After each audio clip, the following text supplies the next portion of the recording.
to the Any Last Words pod. My name is Keon, a.k.a. Almighty the DJ. My name is Earl Lonnie Hooks, a.k.a. today, at least, Young One with himself. A special thanks to everybody that will be joining us on SoundCloud, Spotify, Apple, as well as YouTube. The God in me honors the God in each and every one of you today. We've got the infamous, the impeccable, the incomparable, the magnificent, Double R, a.k.a. Ryan Richards, a.k.a. Key Campbell, a.k.a. Sky High Rye, Sky High Rye, the owner, creator, facilitator of Virgin Vegan. Very good. Very good. This was pretty good. That was a pretty good. We didn't rehearse that. Goddamn. We did not rehearse that. How do you feel about that intro? Did we miss any? Oh, wait, no, wait. Father. Okay. I'm sorry. I love Father. that. Very important. I like artists too. Artist, musician, creator. Creator. For Right? sure. That's why Tyler, the creator, made that. He was like, yo, listen, don't box me in. I'm all of this. Right. Creator. Absolutely. Ryan Richards. Hey. How are you today, sir? I'm doing well. Doing well. Can't complain too much, you know.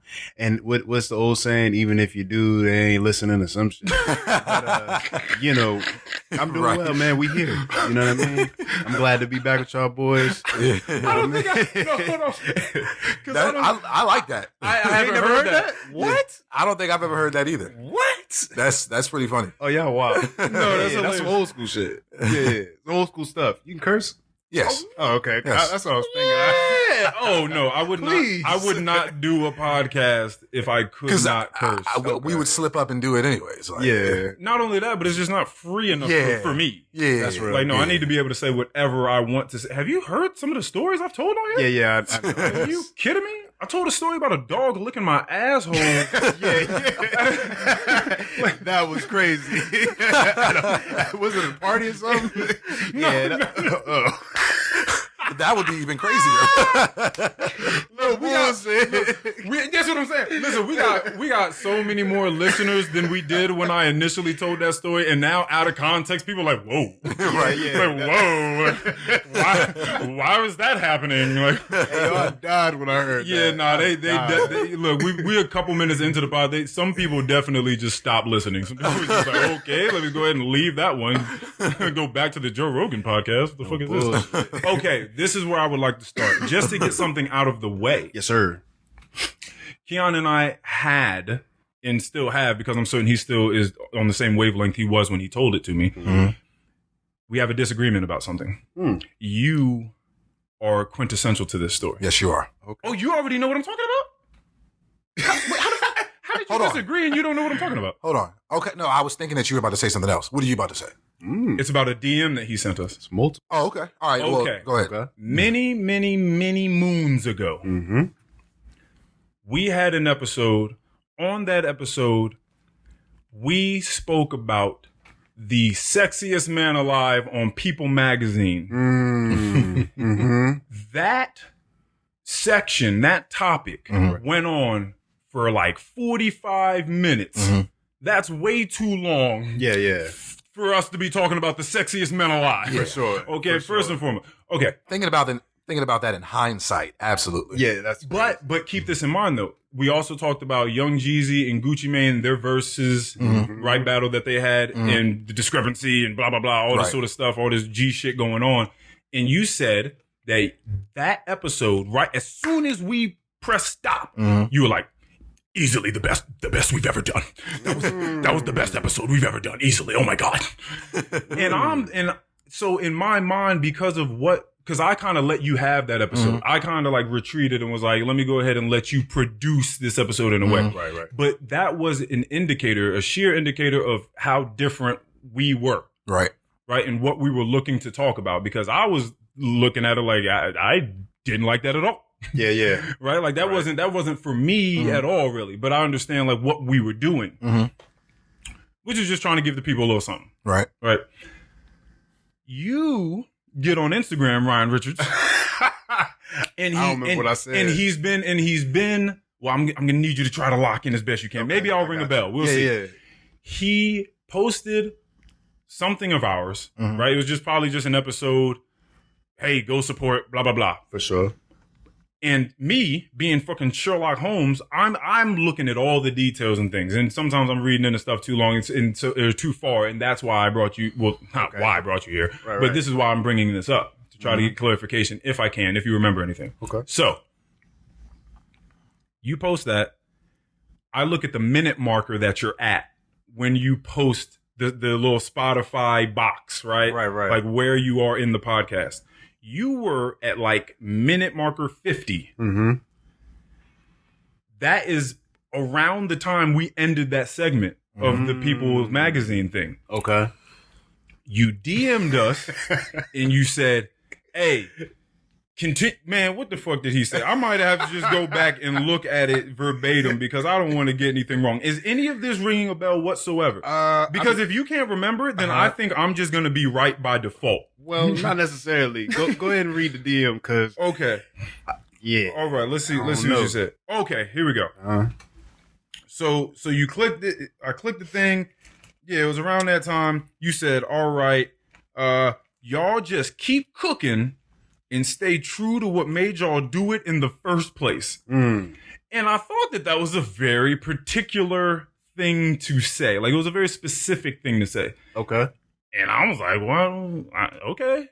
Cool. Like, awesome. Like, yeah, I'm definitely going to keep doing it and do it for the reasons that made me do it in the first place, which is just passion, right? For having these conversations and thinking through things on a deeper level. Like, I'm definitely going to continue to do that. Right. But it's just interesting that it came at this episode, at this minute marker, because it was right at that minute marker that you texted us and said that. Right. Do you think, because you don't remember, but do you think that maybe you might have been alluding to the fact that we were speaking about fucking Michael B. Jordan and John Legend and Idris Elba? No, not at all. Oh, okay. Oh, okay. All right. Well, then you win, Keon. I did, however. Because Keon was like, no, I don't think that was the case at all. No, it wasn't. I might have skipped through that a little bit. I ain't gonna lie to you. Okay, so he didn't send the message meaning that, but subconsciously he was like, "The fuck is these niggas doing? Why am I hearing about Matthew McConaughey?" I don't know why that segment lasted as long as it was, but I know one thing: it was fucking hilarious. Yeah. I laughed because I laughed. You know, he laughed right past it. This nigga laughed right past it. Is what he did. Sorry, and we're all equal, right? Everything's equal rights and all that. But me personally, it's not what you come here for. Not too much, but keep doing y'all thing. Y'all doing it. You know what I mean, y'all killing it. Keep going. I mean, I feel like this podcast really progresses. I don't want to say on a weekly basis, but it's changed in so many different ways since we began. You know what I'm saying? Even since that episode aired. You know what I'm saying? Because that's when we were still recording from a distance. You know what I'm saying? Over the phone and shit. Yeah. Y'all was recording over the phone? Yeah, that episode was recorded. I was in Maryland. He was here. We was doing that. Wait. Just phones. We were let me tell you how trash the Any Last Words pod were. Let me tell you how trash Earl and Keon were. Yeah, he was in Maryland. We were on the phone. We weren't looking at it. Wasn't FaceTime. We were on an audio call with one another. Just chatting. We're using whatever microphones came on the little iPhone, headphones. Yeah. I'm walking around the house. I'm cooking meals. Like, I'm legitimately walking around doing things as I'm recording the podcast with him. Yeah. Like, it wasn't this at all. It was so dysfunctional in too many ways. Like, there was times where, like, some shit would come up. I got to go stop the pod to go run an errand and shit. Yeah. Like, got to do shit in my day. And I just, sorry, Earl, I got to go. Like, it was whack. There was the time we were recording and we were like an hour and a half in. He was like, oh. He was like, you're going to hate me. Like, what the fuck are you talking about? He was like, yeah, we're not recording. I was like, what do you, I'm like, Keon, what do you mean we're not recording? Hour and a half? He was like, yeah, we've just been having a conversation on the phone for an hour and a half. Oh my God. I was like, okay, well, I'll talk to you later then. Like, I'm going about my day now. Yeah. Like, as hard as it was to kind of get to this point with these lights and this software and these microphones. Yeah. Like, this is just doing this is so much easier. First of all, it was so much easier. I believe that's what happens when you invest in something. You know what I'm saying? When you invest in your product or your brand or, you know, whatever it is that you're doing, when you invest, you take those steps, you pull money out of your pocket. Yes. As hard as that may be, sometimes you pull money out of your pocket. It's not hard when you believe in yourself. Right? Right? Bars. Right. It is not. Yeah. Matter of fact, speaking on that, it's not hard if you believe in yourself. I forget the name of the track, but definitely go back, everybody, and listen to the Georgia Smith record on the Black Panther album. She talks about that. That was that sort of energy she had. Word. Yeah. It's not difficult to do these types of things. And I think she said something like, it's not difficult to sacrifice when you know who you are, when you know what you have to offer. Real quick, I think that album was highly underrated. Yeah. Because it was a movie album. Oh, yes. Like, that album was hot. Yeah, that was dope. I don't think it got enough credit simply because it was a soundtrack to a movie. I just want to throw that out there real quick. Okay. I've always felt that way about it. Okay. I enjoyed it. Yeah. No, it was good. I like it. But it, you know, it's not critically acclaimed. No, you know what I'm saying? It's, you know, I think it kind of came out and it just kind of went away. What soundtracks are critically acclaimed? I don't know. Okay, here's what I'm saying. I just don't think it was as popular as it should have been. I think that's what I'm probably like. I'm just saying the Too Fast, Too Furious soundtrack. Oh, ludicrous! Too fast, act the fool. Yeah, like, you know. I think also was on pump it up. Keon plays that all the time. That's your shit. I know you play that. I don't even listen to that. Who came to get it crunk? Who came to get it? I don't even listen to that nigga's podcast. So look. You hear this nigga? What'd you say? I said I don't even listen to his podcast. Oh, I thought you were saying you don't listen to this podcast. No, I'm talking about Joe Budden. But you don't listen to this podcast though, correct? I skim through it when I'm editing it. Okay. So like I don't sit and listen to it in its entirety. But seeing as I do the video editing, I do have to listen. You know what I'm saying? I skim through, I listen to certain parts. I'm looking for good energy, you know, things that are being said. I'm just looking for the right thing. So no, I don't sit and listen to the entirety of every podcast that we put out. Right. I do not. I promise that we called you here to talk about you and not us. Yeah. The whole time. No. Come on. You know. It's just all like, what the fuck are we doing here? Yeah. Nah, we go back. Yeah. You know what? Speaking of that. Great segue. You know what? You damn right. We do go back. Keon, take us away. Look, man. What up? This guy here, we go way back. 6th grade, what was it, like 11, 12, something like that. Yeah, something like that. Back when he used to rock the straight backs back then. White people, that's cornrows. Yes, straight back cornrows. I'm here to translate. Yeah, go ahead. Absolutely. Go ahead, cook. But yeah, me and Ryan, we've been through a lot of things, man. I can definitely, this is one person I definitely see, I consider a brother in my life. You know, we was the niggas, we was in school selling mixtapes. Yeah. You know, like we was cooking up mixtapes. Yeah. So for the record. Yeah. So I've spoken about, you know, my rapping days on here before, but what? Very briefly. Why you laugh? Cause he's trash. Like, I fuck with him. Like that's my nigga. Like, but I mean, hold on. I don't mean. Wait, 100 lines of crack. 100 lines of crack. Who else got it? But continue. Cassidy. What do you have? 100. That was his beat. Yeah. It was called 100 lines. It was called 6 Minutes of Death. Oh, 6 Minutes of Death. 6 Minutes of Death. I'm thinking the 300 bars are running by the game. Yeah. But me and this man go way back. We was in high school selling mixtapes. We was rapping together. You know what I'm saying? Endless hours in the studio. We was doing talent shows together. Like that's lit. Yeah, seeing y'all up there with like Henry, because wasn't he a part of that one of them years? We did the second one we did. We were seniors. He was a junior. But we did one with just me and him when we was juniors. That was the first one. Yeah, that was dope.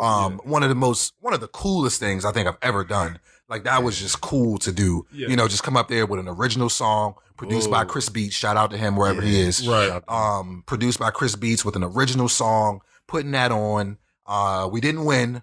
But, you know, it was still really electrifying. You want to know what was actually more electrifying than that? What up? That fucking homecoming pep rally senior year. Yeah, that was heavy. It was me, you, Nervous, and Mallory. That was heavy. Like that was lit, man. So like we've done a lot of creating together. We spoke about, you know, him being a creator. Like we've done it, like we've always been on that in a sense. You know, even back in this man's basement, we used to go, I think I used to call that joint the Bat Cave. Yeah. You know, we used to use Earl's basement as a recording studio. Like, you know, we used to just be down there just doing our thing. My basement was lit. It was lit. It was lit back then. I was just down there trying to fuck girls and make records. Like that's what we was doing. That's what we was doing down there. Yeah. So that, you know, and then I wasn't me now back then. So then I started having trash people come through and trying to make records popping up. You know what I mean? But that's just the case because I didn't really have what it takes to just be like, no, I don't want to do this with you. Right. So, but I always did like the way that you provided music for people from local artists, like friends of yours that did music. You knew, and you kind of had a moment when I talked about it on here before, Keon, of the way that the stigma around local businesses and local music. People look at like, if you say like, yo, this my man right here, you trying, it's like, yeah, sure, whatever, about dude. That. You were the only person I ever knew that would just come around and be like, hey, yo, listen, you heard this joint yet? Or would it be like, yo, listen to this. And just play the music.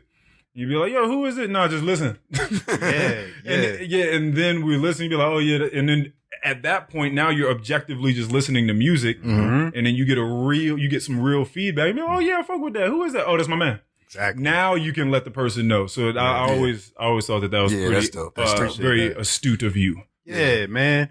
Because you knew people were inherently haters. Well, you know, off rip. It's like, you know, who drew that painting right there? Oh man, just look at it, admire it. Yeah, that's cool, it's cool. Who drew that? Oh, my daughter. Oh, okay. You know what I mean? Now, but if I'd have said that first, you might have been wishy-washy about the painting. 1,000%. So I always try to take that in notes. And even back then with music in general, I was just telling my lady, like, yo, I always try to give everybody a chance. You know what I mean? No matter what, like at least listen to the whole record and then, you know, however I feel, but at least like listen. Yeah. Because shit, niggas wasn't giving me no shot. So, you know what I mean? I at least got to do that. Hey, but not to, you know what I mean? But I wanted to talk about a story that we had when we went to Myrtle Beach. Also went to Myrtle Beach with this man. So, had a great time out there. So check. So this is my 17th birthday and we go to this teen club, right? Yep. And so we in the joint, we cool and whatever. All of a sudden, this song drops and literally the whole club is in synchronization. Like dancing in unison. Like literally. And me and this nigga. I mean, was it like a line dance? Like No, it was some dirty dance. South shit. Like, so me and this nigga look at each other like, the fuck going on? We the only ones that don't know it. Right, literally. right. The whole everybody doing the same thing. And so we just looking crazy because we don't know what to do. Yeah, y'all the outcasts. So anyway, probably we come back or whatever, maybe about, I don't know, a month, 2 months later, right? This song comes out and you know, this song comes out and it's so big, it's so massive, but it finally reached back to Virginia. Soulja Boy, tell him crank that. And now and then we end up doing it at the pep rally. I'm teaching my cousins, but shit, yo, that is interesting. Yeah. It was a phenomenon. Like before anybody in Virginia was even doing that, we was in Myrtle Beach wondering what the hell are these niggas doing. I never seen nothing like that in my life. Yeah. Like never. Like, you know, and just for a clearer picture, they was dressed just like Soulja Boy. big polos, shorts, like down there, jean shorts, like down there here. Like, baggy ass jean shorts down to down to your Achilles tendon. Yeah. Like with the Air Forces. The jean short capris. Right. Yo.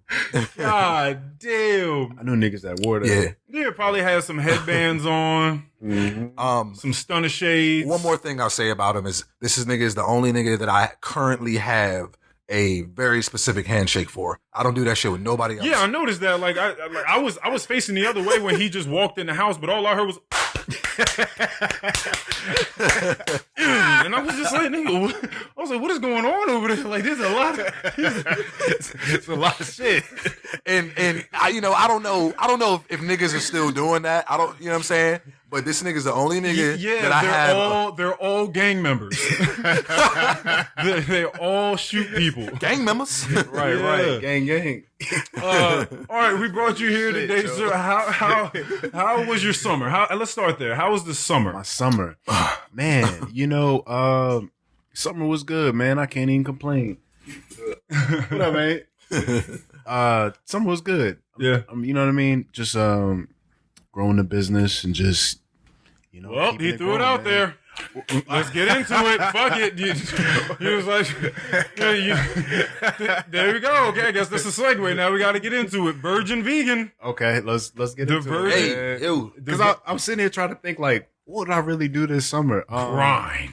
Yeah, like, I went to Universal. I took my daughter to Universal, so that was dope. Okay. You know what I mean, that was her first time. Father business. You know what I mean? And when you can do shit like that as a father, it's dope, man. Like, just to be able to, like, provide your child with new experiences, you know what I'm saying? Yeah. Like, that to me is, I go broke doing that because it's just worth it, you know? We bring real niggas on this pod, huh? Listen, so what's funny is I did actually want to ask you about this. It's funny you're already kind of getting into it. I wanted to know just how transformative fatherhood has been for you, but also, maybe co-parenting as well. And yeah.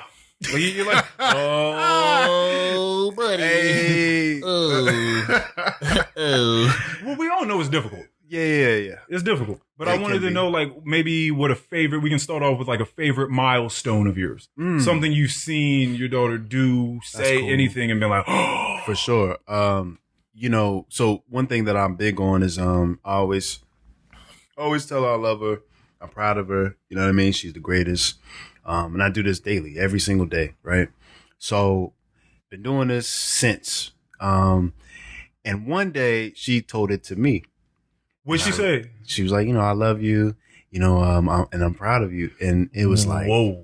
You know what I mean? That was whoa. But check, like, it was just so nonchalant. Like, in her mind, it was probably just like, whatever. Yeah. But to me, it was like, okay. It was like I felt love.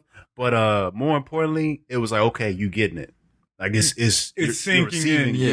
And that's what I want the most. That's what's up. You know what I'm saying? Oh, that's what's up. God. So I feel that in my own heart. Me too, and like, I don't even have a child. Like that I'm feeling some of what you're feeling. Like, you know I feel what I mean? that. And so that was dope, man. And for your child to tell you that they're proud of you? Yeah. Are you kidding me? Yeah. That's tough. What? That's just tough. to reciprocate it back to you, that was real. So that was a big milestone, I really appreciate it. Okay. That's what's up. So we will get into Virgin Vegan. Yeah, of course, Quick detour. Come on. But since you threw out all this fatherhood, now he on playing with our heartstrings here. Let's get into this a little bit more. I mean, do you have anything that you want to say off the rip about fatherhood and him and fatherhood, any of that before I start throwing a bunch of shit out? All I can really say is, look, nigga, I'm proud of you too. Shit. Nah, because it's not. Thank you. It's we know that it's a lot of bad fathers out here, a lot of bad parents in general. You know what I'm saying? A lot of people not taking care of their kids, not doing what they're supposed to do, and especially as a young black man, Like, just looking at you doing that, like, I'm proud of you too. It's not August anymore, but still shout out to Child Support Awareness Month. Yes. I heard about that. Yeah. Shout out Child Support Awareness. Yeah, get this money to these children. Y'all niggas is wilding. What are y'all doing? For real. Raise them children. Hey, look, these niggas not gonna take me to jail. So hey, me neither. You understand? They ain't gonna take me to jail. So I think I told you one time I had a dream about going to prison. And I was in prison in my mind for like a month. Oh shit! And when I woke up, I was like scared straight. Yeah. I was like, no, I'm not. Nope, they're not getting me. Real, huh? Yep. I think after that, I just stopped doing fuck shit. Like, I think like after I woke up that day, I was like, oh, I'm a different person now. Like, I found salvation. Like, this nigga had an epiphany. Yeah, for sure. It happens. It happens like that. Yeah. But something I was thinking about, and I was talking to a friend the other day about, is just the different paradigms, I guess I should say the zeitgeist, right? The spirit of the age. I was having a conversation at my parents' house. I love going back and talking to some wiser, older people. I love it. I love it. Yeah. And my grandma's there. One of my aunts is there. My dad, my mom there. And we're talking about relationships.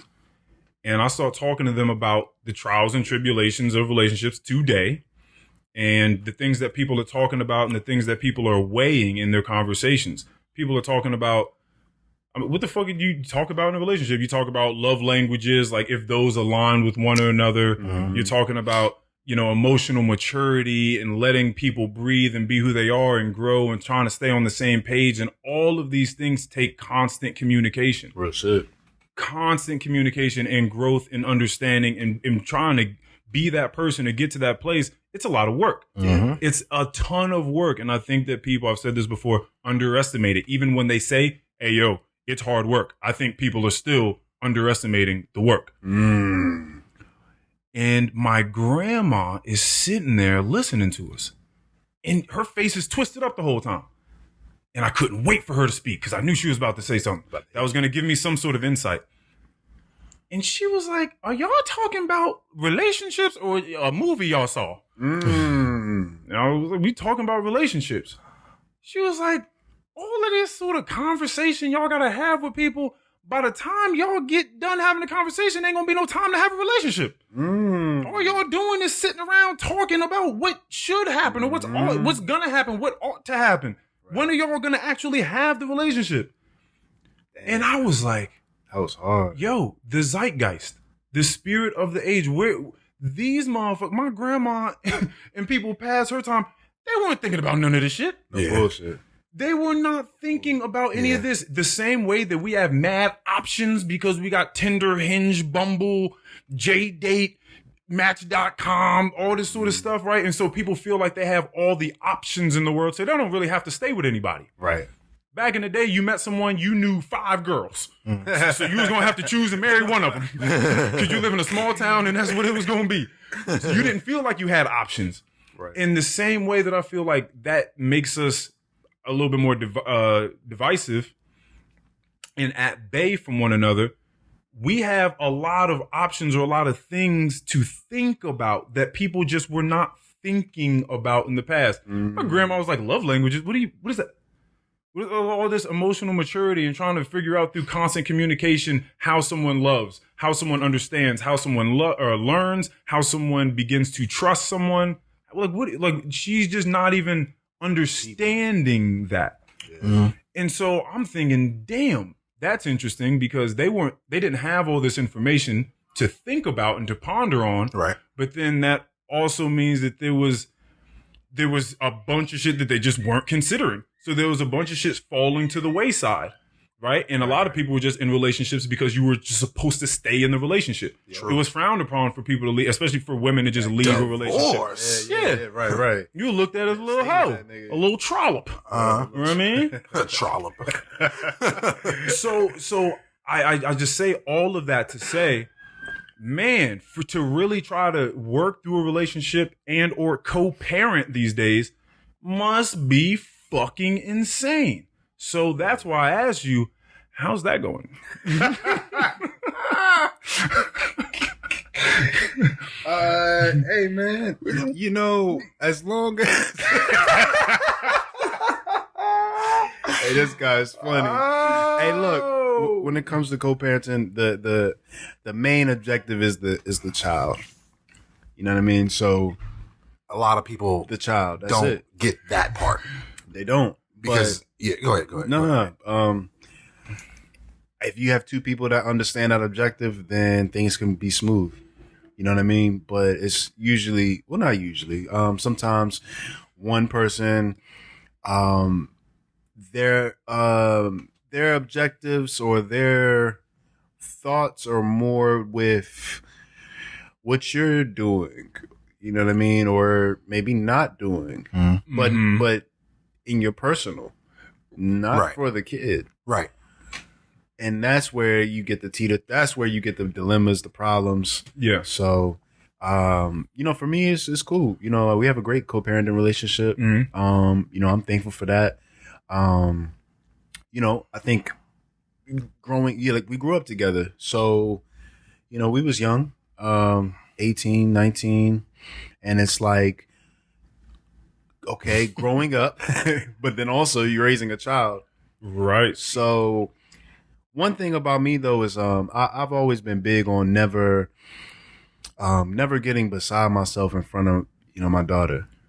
Like she's only seen me in one character. You know what I mean? Okay. That's why she's proud of you. Maybe subconsciously. Right. But I never go out of my character or let anyone get me out of my character in front of her. Mm-hmm. And I've been pretty consistent with that throughout her life. You know what I'm saying? Yeah. But yeah, the co-parenting is cool. I think we have a great understanding, and just keep it rolling, keep it rocking. You know what's funny is I said this about Mo, and I thought, because you and I haven't really spoken in a long time, I thought, this nigga sounds like he wears shades too. I do. But not in the club and not when I'm talking to niggas, I heard you. Yeah, like, this nigga sounds cool too. I just with who I am, I just can't sound cool. Like I don't sound suave. Like this nigga, man. Nah, man, I don't think I do. That's why, by the way, that's how he took that girl from you that one time. Me? The story that Me? you... Oh, see, you wasn't... Oh, see, you ain't listening to that episode.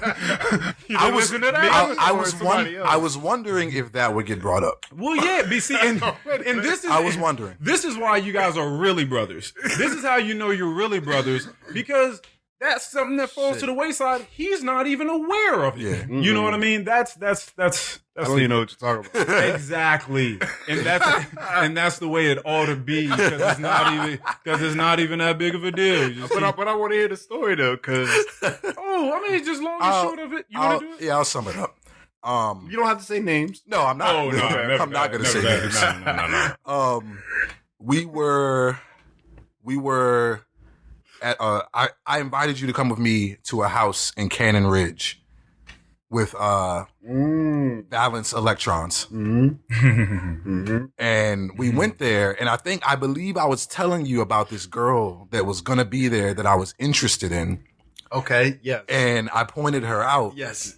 And just by the end of the night, y'all was kissing in the kitchen. Oh, girl, you were interested in? Oh, no. He had no idea. Wait a minute. You were, he was. No, I wasn't there. He wasn't there. Yeah. I mean, obvious. This just for some clarification. This is not something that I've been pondering on for the last 10 years. Okay. Just so we're clear about it. But every time y'all hung out since then, he's like, this motherfucker, like, man. No, nigga, no. But no, we just like to make fun of ourselves on here. Yeah. So I thought it would be a funny ass story to tell. Living our truths. Yeah, 1,000%. You know what I mean? Do you know who I'm talking about now? Yes, but I don't remember you saying you liked her. Well, or you was trying to make a pass at her. Oh, okay. I remember she was at the time she was going with somebody, or was she? Wasn't she messing with somebody? You know, I don't even know. This nigga does not know. Look. So at the time, she was everybody's. Okay. Clearly, but that's the whole understanding of the game. You know the girl? No, I don't. Oh. But what I'm saying, but from this story, Keon liked her. he felt like he could have had a shot. Right. You come around, you shot the shot. The shot went in, but lo and behold, this whole time there was another nigga. I don't know. I don't remember that part. But she was going with dude, or I guess at that time they broke up. Or something. You talking about he went to middle school with us. He went to high school. Did he? Spanish dude? No. He mixed. See, this is, y'all know him. Yeah, see, this is when you start trying to because I'm thinking of somebody else. This is gonna be hilarious when we cut this off and then the name is dropped. Y'all know him. Well, okay. Okay. All right. I'm wondering if we talking about the same girl. I'm starting to wonder too. I don't know. Was she of Caucasian race? Yes. Okay. All right.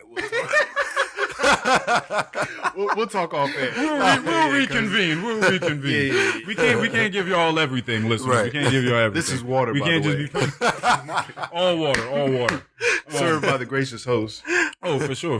Gotta take care of the people. Okay, so I'm glad co-parenting is going well for you. I'm glad parenting is going well for you. I'm glad the summer went well for you. Yes, sir. Back to virgin vegan.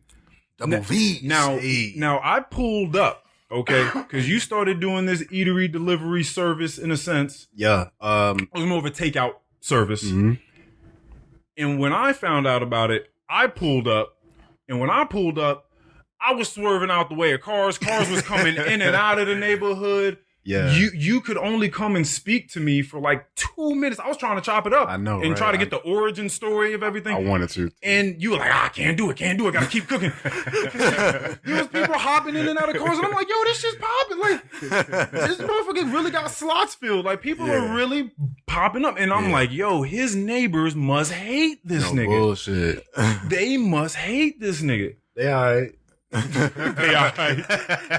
Right, which is why he moved to the farmer's market because the neighbors all right. Nah, they not all right.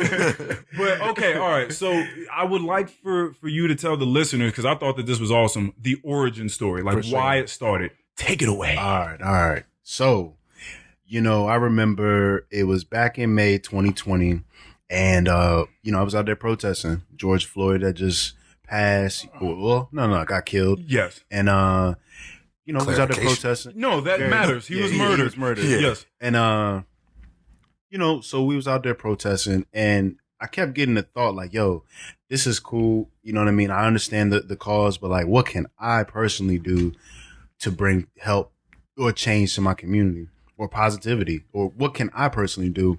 So I'm still out there, different days, and I'm just thinking of this idea. And a friend of mine, because I wanted to do a black-owned grocery store. That's really what I wanted to do. But I was like, yeah, that's probably a lot of capital. Let me scale back a little bit. We gonna get there one day. But but a friend of mine was like, yo, you should do like a food truck. And y'all know me. I never grew up wanting to be a cook.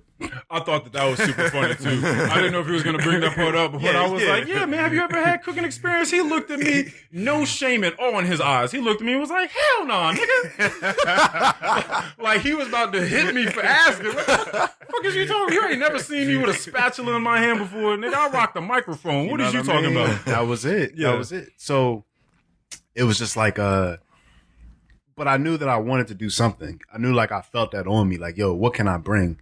And so a friend of mine was like, yeah, you should do a food truck. Whoop-de-whoop. So I started to think about it, play with the idea. Now it's June. You know what I mean? It's my birthday passed, and I'm still thinking about it. Mind you, at this time, about a year and a half vegan. So I'm thinking, okay, we can do a food truck vegan. So I started thinking about like how to culminate this to really happen. But I'm not like harping on it. I'm still playing with it. And so then July comes, and July 11th, and my uncle passed, unexpectedly. And he was a couple years older than me, so really like a big bro. And he was cooking. You know what I mean? He was the cook for real. Real quick. Hey, shout out to Ivan the Great, dog. Yeah. Rest in peace. Ivan the Great, man. For sure. Like, God bless the dead, man. I think I told you, like, around the time when that happened, I was like, yo, that nigga is a legend. I don't know a nigga that doesn't know him. No. Like, that nigga was a legend. He was just so infectious. Just real quick too, like, I never seen anybody that can move in so many different spaces. You know, like he the type of dude, you know, he'll backflip off a wall, then go skating, then take your girl, then go to the mall, chop it up with the gothic kids. You know what I mean? Just like I expect the nigga to take my girl if he's doing flips off of walls. By the way, because I'm not doing no flips. So like, and then like you're not seeing him. You know what I'm saying? Like nobody's gonna. You know what I mean? Try to step to him. Oh, yeah. He definitely got his workout. He's certified. Oh, yeah. He was. I used to see that nigga just jogging past Westgate Plaza all the time. No shirt, just jogging all the time. Like, so. There go that nigga Ivan. Yeah, that's it. There go Ivan. You know, that nigga was everywhere, walk everywhere.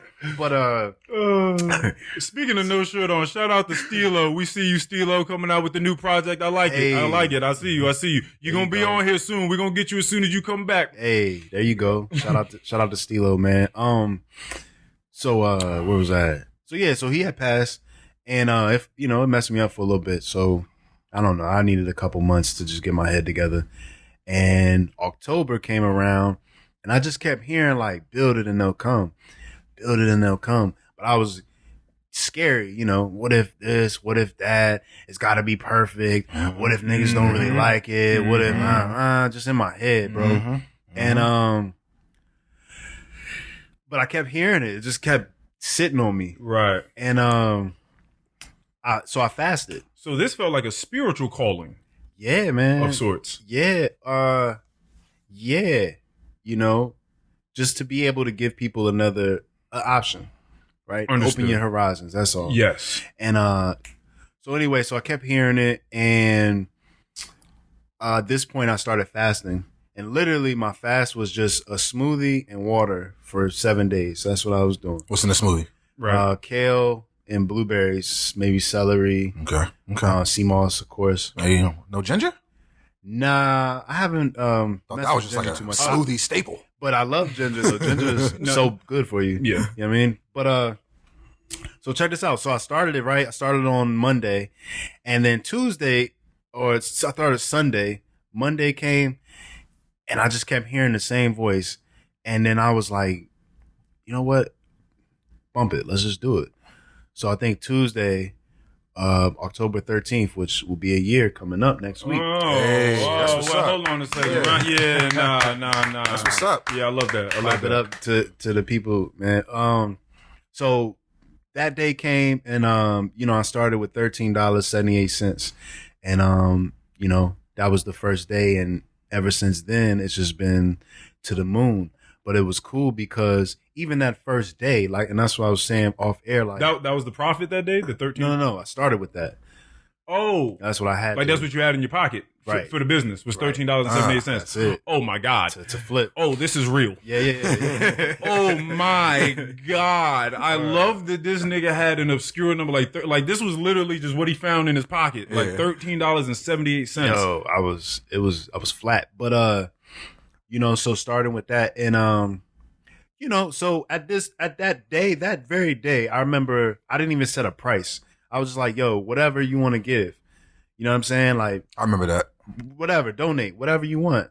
And just the fact that people came through, you know what I mean? And I'm not saying it was like tens of thousands. It was like, I don't know, 7 or 8 people. Right. Nigga was selling them out the Jiffy Lube. Hey. but you know, but to me, man, like I said, if all I wanted was just one. Yeah. Like my goal was like, yo, if I could just get one person that's not in this house, we on to something. Yes. You know what I mean? That's a super testament to you for just being a solid nigga. Because nobody, you know what I'm saying? Just being out here, just, you know, doing your thing, trying to be the best you that you can be, always giving flowers, congratulating people, just being a solid, positive, nice person. Just not a piece of shit. You know what I'm saying? I mean, I've had my piece of shit moments. Yeah. Oh, you kidding me? Yeah. Oh. But I'm saying overall. We don't judge here at the ALW pod, sir. let me be the first to tell you. Real shit. Okay. Yes. No. Yeah. I agree with that, and I was thinking the same thing, and I was going to ask you, what is it that you think made those people come? Damn, that's a good question. It is. I think what he said. You know, Like this is Ryan. I'm gonna come through. Yeah, I got attributed that because you got to think too. It's vegan, and that first meal was I made jackfruit sandwiches, so it was like a play on shredded pork sandwiches. I'm glad that you called it jackfruit sandwiches. I don't know if you know really his happy. beef. Oh yeah. I'm really happy that you called it that. Yeah, I call it beef sliders, but it's not beef. I understand. We can talk about it right now. All right. Yeah, go. No, quick deterrence. I know where we at. We're good. Yeah. Go ahead, Keon. Your beef. No, I'm just Because now you're the ambassador for vegans. You're the only person I've been able to have this type of conversation with that's actually vegan. Right. I've just been so curious over the last years because vegan has really become, it's become very popular. In the last decade, maybe we'll say a decade. Yeah. It's become on the up and up. You know what I'm saying? Vegan and black trauma have been coming up. Yes, vegan and black trauma been coming up together. True. Yeah. Yeah. I'm always. Go ahead. We having too much fun on this episode. They don't go hand in hand, but they are on the uprise. Yes. But I've just been so curious as to why people that are vegan or people that just simply sell vegan food. Excuse me. People that are vegan or sell vegan food, they're always they got this food and they're like, oh yeah, they're calling it chicken and they're calling it this, and they'll barbecue a piece of watermelon, throw some barbecue sauce on it and call it a rib, and then you got the buffalo cauliflower bites, but you calling them buffalo wings. Like why is it just marketing? I think so. Yeah, it has to it's just marketing. And I've just found it so crazy because it's just like, don't you sit nothing on a plate in front of me at this vegan restaurant and had a nerve to call it a wing or a rib or a chicken or a burger. This is a vegan spot. I know ain't none of this shit meat. I know that. Why are you calling it that though? Like why? I've always been so curious. Well, I think certain things though, right? So we have, we do these family reunion cookout sliders, and I would consider that a burger. Right? It'd be different if I said chicken because, okay, you don't have chicken, but, burger is just a patty, right? Right. So I think certain things, though. But I understand what you're saying because I see that a lot. Yeah, that's so weird to me. Chicken nuggets, but instead of E-N, it's just apostrophe N after chick. Right. So, that gives me the inclination that it's vegan, but I would never know that. Mm-hmm. It's always been so strange to me. Yeah, so strange. Marketing. Yeah, it's just marketing. It's just trying to bring people because my aunt's vegan, so I've talked to her about this. But yeah, it's just trying to help people. People do not like change very much. Right. True. Right. So if you're trying to get someone to change into something that is seemingly or definitely positively a safer way of living life, you're trying to steer them that way. You got to take baby steps. Very true. You got to let them know. Yeah. I've just always wanted to ask someone that is a part of the vegan community. Oh, yeah. You know what I'm saying? Personally, what is up with that? Matter of fact, there was something just put in my family group chat the other day because my brother's up in Canada. Oh, word. And he sent us a packet of cigarettes. And on the front of it, you got this woman here. Right? This don't look like our pack of cigarettes, right? Just look up Canadian packs of cigarettes, guys. I guess American Spirit up there in Canada. And then there's a quote and it says, "Look at the power of the cigarette. Remember this face and that smoking killed me." Barb Tarbox died at 42 of lung cancer caused by cigarettes.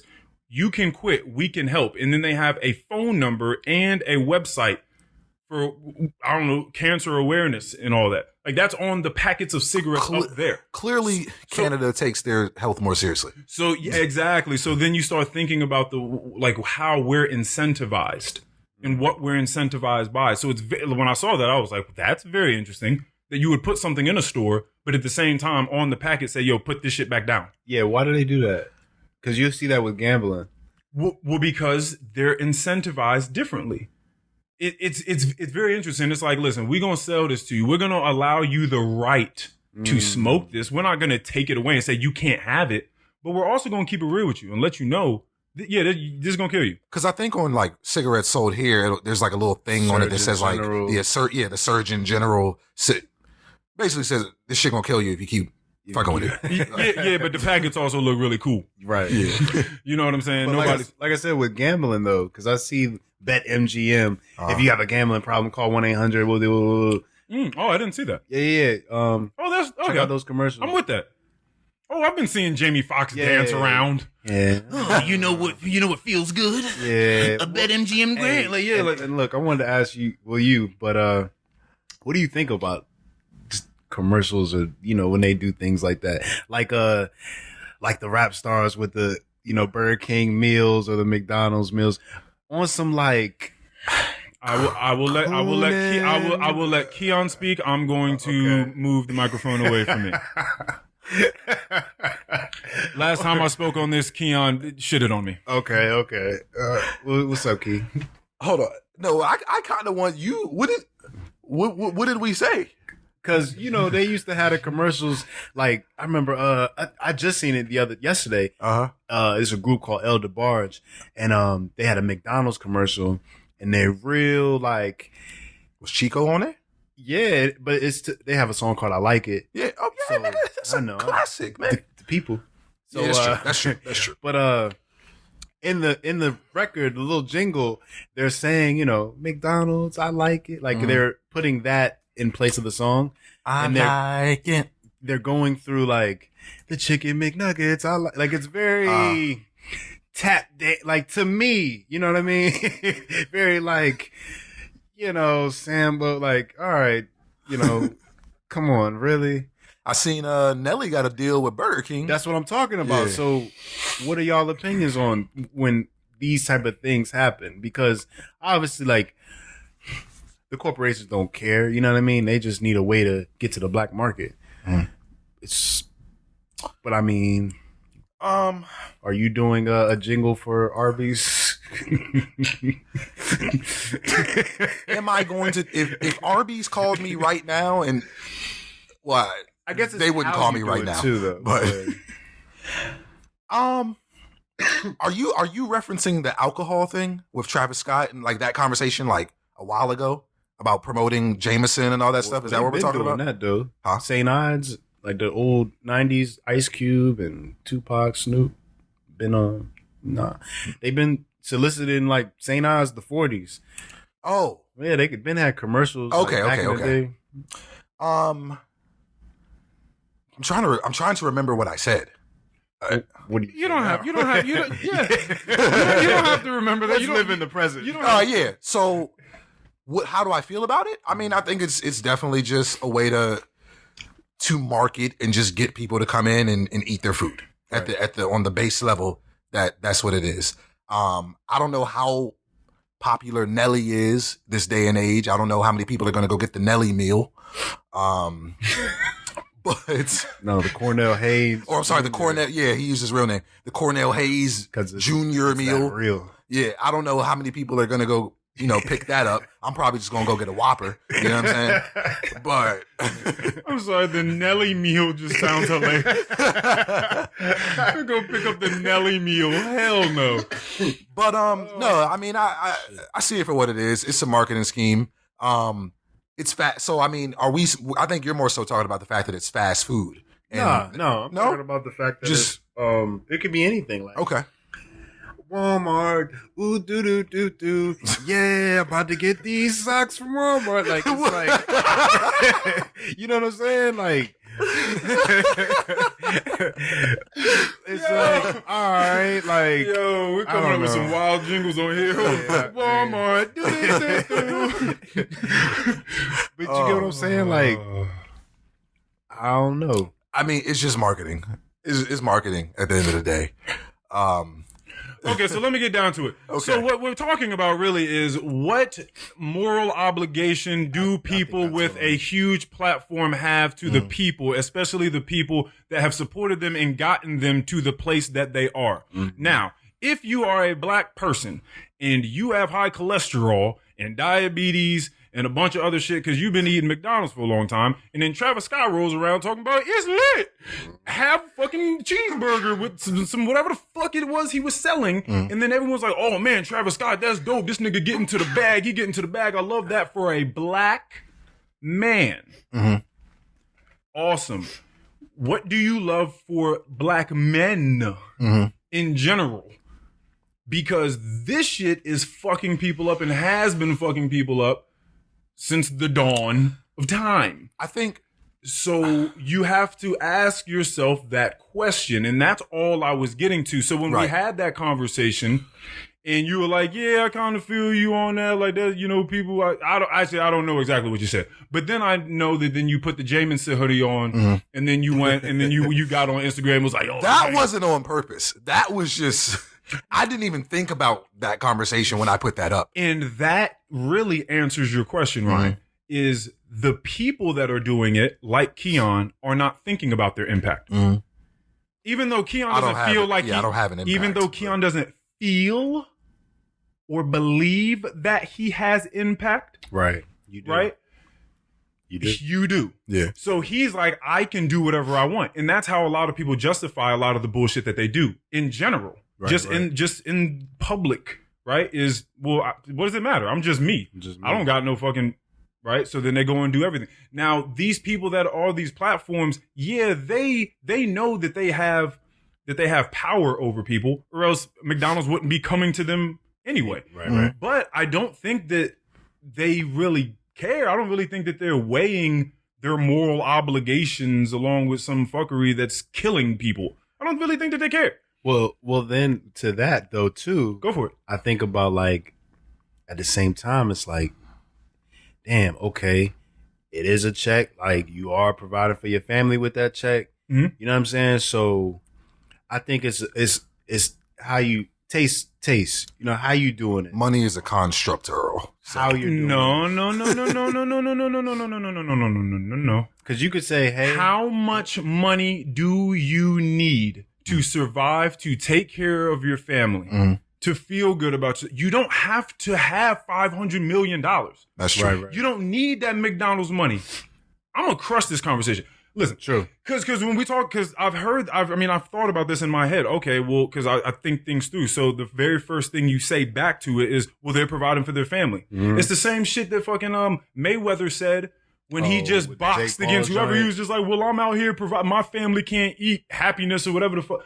Mayweather, your family is fine. That's not something that you can use. So it's the same thing, Travis Scott, any of these people, well, I'm providing for my family. Why is it that you can't not take the $50 million deal, take the $5 million deal from just a healthier option? You're telling me that your kids can't eat $5 million?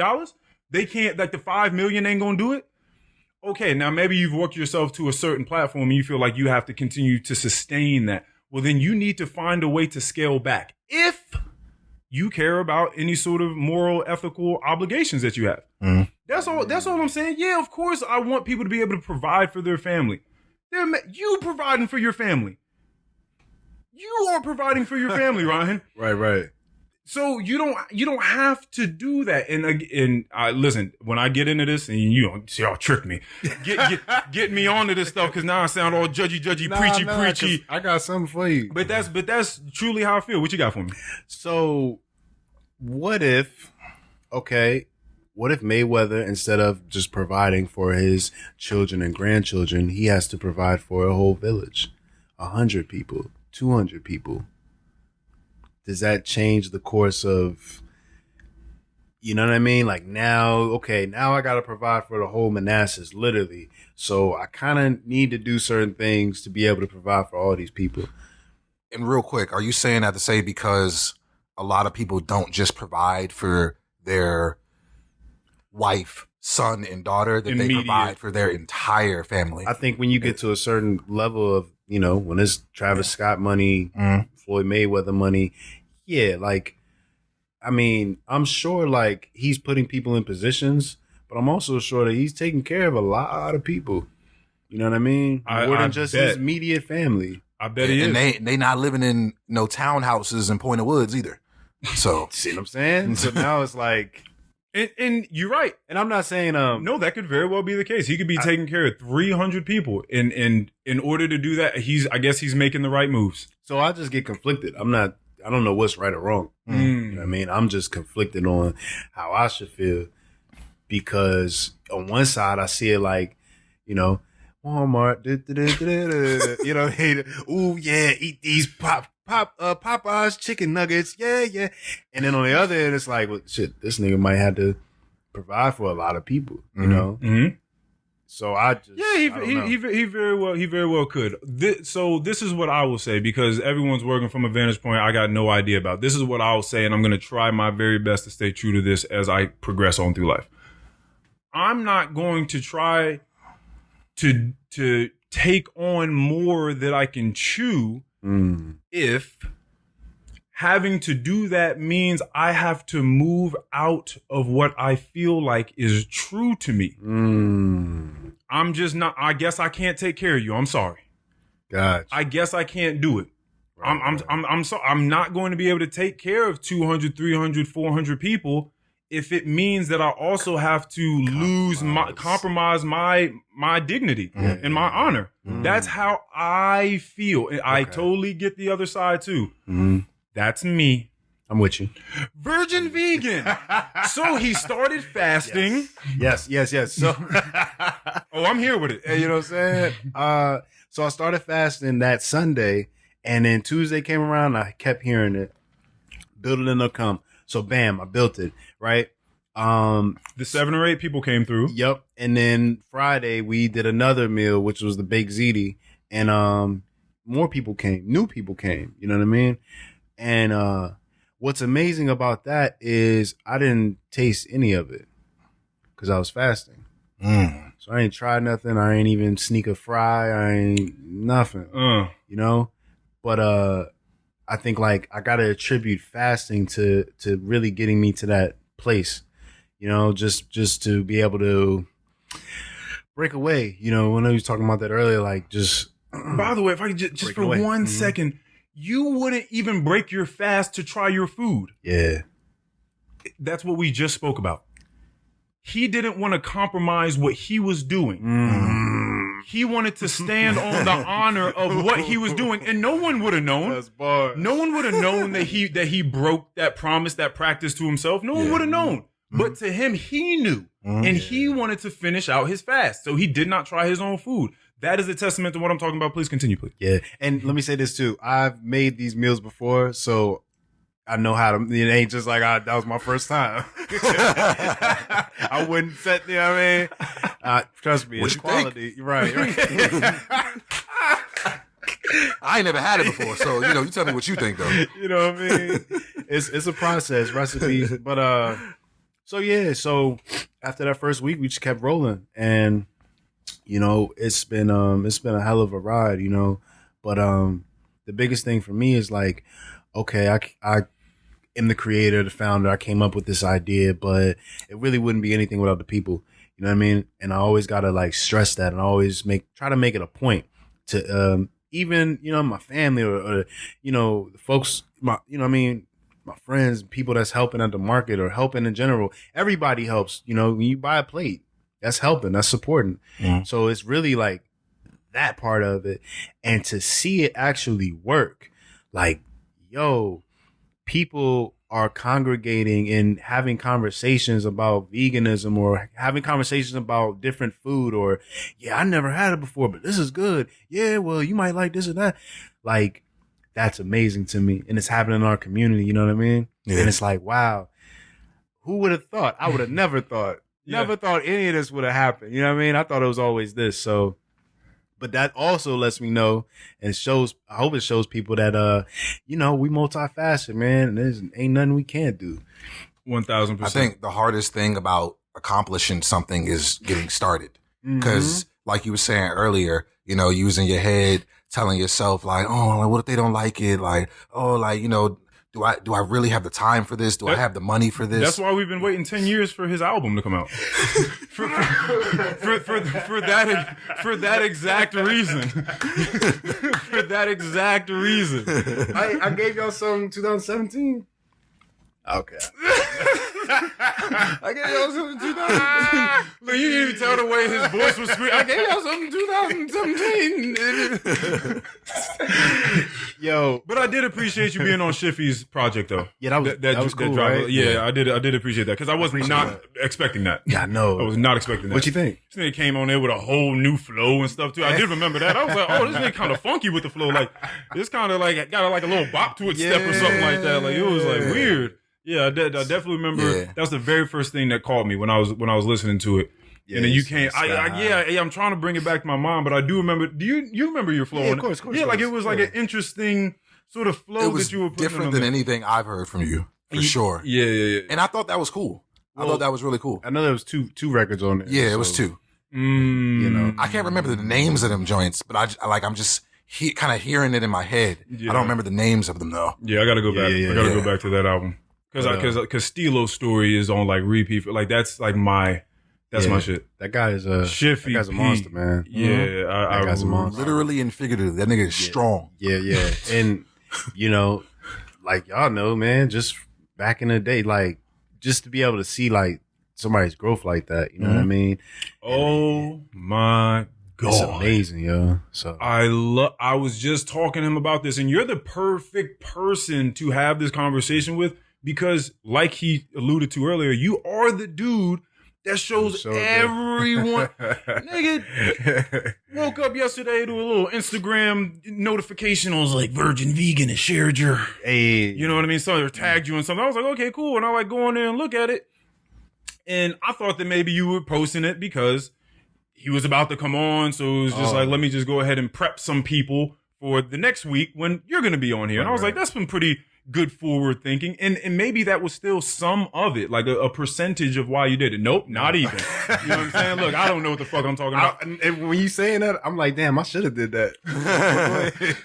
but then that quickly subsided. That thought quickly subsided when I started clicking on the other ones and realizing, oh no, he's just showing love to everybody. Yeah. Classic LP.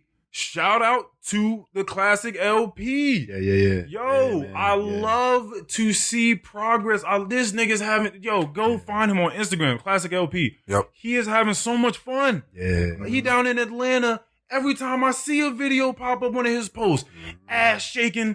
Dude, they at pool parties, chicken legs being thrown around, people having a good time. Like it's live. And I'm like, yo, he's having a great time. And to be able to see the rig is different, like all the camera equipment is different. Yeah, man. Like the videos look amazing.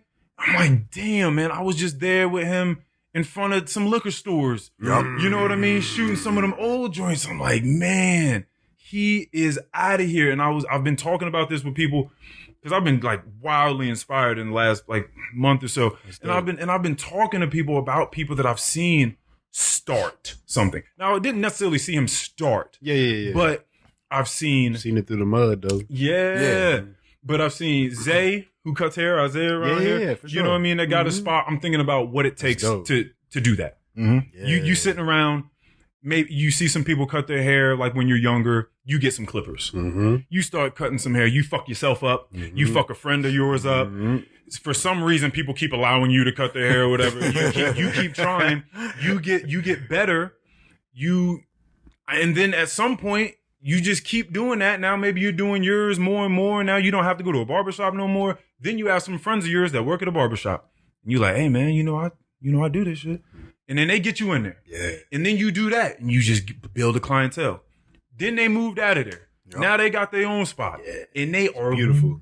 Booked. Yeah, always. Booked. Oh, I know. Crazy book. Big always. booked. My man Big Willie bees. with the photography. My man Willie, I saw his first camera. I saw him get his first camera and just start taking photos of me, taking photos of people out in DC, tourists that wanted their picture taken. And he would just be like, hey, I'll take your picture for you so all of y'all can be in the photo. That's dope. He would start doing that. He's booked wedding photography. That's what he does. He is self-sufficient wedding photographer now. My brother, computers. I was there when he got his computer, when he was figuring out what a computer was. He was trying to figure out what SEO marketing and all this different stuff. I was there when he was making 10 cents on a click, 20 cents on this click, $1 if you purchase this from this. Like he was excited when he would make $20 in a day or something. Like, oh my God, like this dope. Yeah. this man off somewhere right now. I'm not, go throw no numbers out, but it's 6 figures. He's out there making money. What he like to do. And I just keep seeing people over and over and over. And I see you doing this. I see LP. I see us doing this podcast. I just keep seeing people progress because they found something that they love to do, that they were doing it for the right reasons. And they just stick with it and it grows. And I'm like, yo, I just love these people. I just love this shit. And you see so much of this because, again, you always shouting people out. Always. Yeah. You might shout people out more than you promote yourself. I don't know. Like, he stay with somebody on the story. Motherfuckers people selling hoodies. Yeah. That's my man. Who's Legendary Waves? Yeah, Legacy Forever, man. Okay. Y'all tap in. That's that's a part of it, man. Just like giving it back. You know what I mean? Because it always comes back. Might I say, some kind of way. What up? Virgin Vegan is probably one of the more clever names that I've seen anybody come up with. Just wanted to let you know that. I appreciate that. Yeah, you said that day one. I remember that. Yeah. You know, a lot of they get a kick out of that. You know, there's nothing like your first time. That's our slogan. Made with love always. They get a kick out of that, man. Feels like the first time. Okay, Lonnie. Feels like the very first time. Hey. Yeah. Anywho, Virgin Vegan. We're just gonna keep taking. We're just gonna keep coming back. Okay. So I have to ask you before we get into. Should we get into the food items first, or should we get into the move from people wanting to beat him up in his neighborhood because he's making too much noise at night, and then going to the farmer's market? Like, which? I feel like the farmer's market kind of goes with what we've been talking about. Sir, why did you make the move to the farmer's market? And tell me about the energy of the farmer's market. Yeah. I have talked about outdoor culture a lot. Yeah. And outdoor culture, I think, is when you see people at their very best mood. I think is when you see people at their very most cordial, jovial, giving, generous, for sure, elated sort of times. Like it's the best. Whether you're going fishing, Keon, you're going hiking, you're doing anything outside, people just be happier. True. I attribute these things also to farmers markets. I've been to farmers markets before. Really? Yeah. Motherfuckers love this shit. Yeah. Love walking around and seeing people selling little candles and little house-made stuff. Because you think of farmers market, you think produce, like you thinking of farmers, right? Like that was old stuff, like just farmers, like especially in the South. Yeah. But then people just started selling all sorts of stuff. It's more like an outdoor swap meet, even though thrift store. Even though people don't really like that, right? Yeah, that's a good. We kind of understood what that was, and we don't shy away from that, but. You know, white people. Farmers market. It's like, okay, cool. So we feel a little bit more comfortable at the farmers market, even though it has turned into swap meet. I love everybody. I love everybody. Love all y'all. Yeah, right. If only y'all had heard what he said about Martin Luther King before we started this. Anyway. Predominant leader. That's all. All right. So tell us about tell us about the move to the farmers market. Farmers market, man, beautiful. I was just thinking, like, okay, how can I keep expanding? How can I keep growing, keep getting it out there? That was really it. And luckily we're able to do that. I'll tell you though, like. It's like Keon said, just starting, right? So I'll tell you another thing, manifesting. I remember I found the information out about the farmer's market, right? And I remember I was telling everybody, we're going to be at the farmer's market in August. I ain't have nothing, but I was just speaking it. You know what I mean? I really believed it too, but I ain't have nothing. So, but I like when you say nothing, like you're talking about like a tent, banner. I didn't have like, nothing, none of that. I didn't even know if I could get in. You know what I mean? I just knew how to submit the application, but I ain't know. But I was like, nah, but I just believed it so much. And, so I was able to get in there, but going through the process, it was like little things that kept coming up that, you got to get this, you got to get this, you got to get this. Are there like licenses or certifications and stuff? Or? Yeah, you got to get a permit. Okay. But then, other things, like when I was saying it to people, I didn't take into effect of how much I really needed to really make this happen. Mm-hmm. Not money wise, but just like material. So money wasn't a problem. well, I'm not saying that. At that point in time, he had certainly had much more than $13.78. A little bit of change. Yeah. But so was able to get a space there, and I think that was like a critical move. Just kind of boost things more and kind of got us out more. It's cool because the clientele is my customers are from all walks of life and all, all colors and shades and all ages too, and it's dope. It's really cool that it's it could be people our age, it could be older people, young people younger than us. I think it's amazing, man. So let me ask you. Hope that answered the question. And by the way, we ain't that young anymore. Nah. We ain't old, I have gray hairs in my beard. We ain't old. Yeah, I know. I see. But let me ask you a question, because I asked the same question to Stokes last week. Shout out to Stokes. When I DJ, when I'm behind the booth, when I'm mixing songs, all that stuff. When I'm doing that, I feel. I am almost certain I've never heard this nigga do a I've never heard but it's cool. Go ahead, cook. I'm sorry. When I'm doing that, that's when I feel like I'm in I'm the most elated. I'm in God mode. That's what I feel. Yeah. When does that point come? When do you feel that way? When, you know what I'm saying? Yeah. And when you're doing virgin vegan, when you're cooking, when somebody's eating your food, when is that? I mean, that's quite presumptuous. I mean, if that comes to you, I'm sorry. He's like, nigga, I'm just cooking. I'm just getting the people the meals. It's always made with love, but it's funny, man, because I think I take the same approach I did with music to this. Mm-hmm. So, the stage is like interacting with customers. Mm-hmm. You know what I mean? And that's where I really feel I feel that kind of feeling. Okay. When people tell me, oh man, I never had it before, but this was amazing. I never had vegan ever. I would have never had it. You know what I mean? If I didn't see you guys. People come up to the tent. Oh, I saw this on this is where, telling their people this is the spot I'm talking about. That's what's things up. like that. That feels good, right? Sends you to the moon. It sends you to the moon. But like I said, getting people that would have never tried it to just open up their options. Okay. That's the dope part for me. Cool. And now the question comes, why did you become vegan?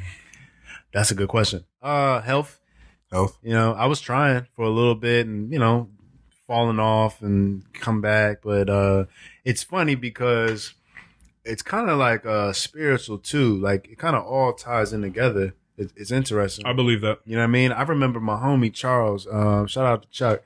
I remember we were at a family reunion, and he was Ivan's friend. That's how I met him. And I remember I looked at his plate. He had nothing but sides. And at this time, I was deviled eggs, chicken, ribs.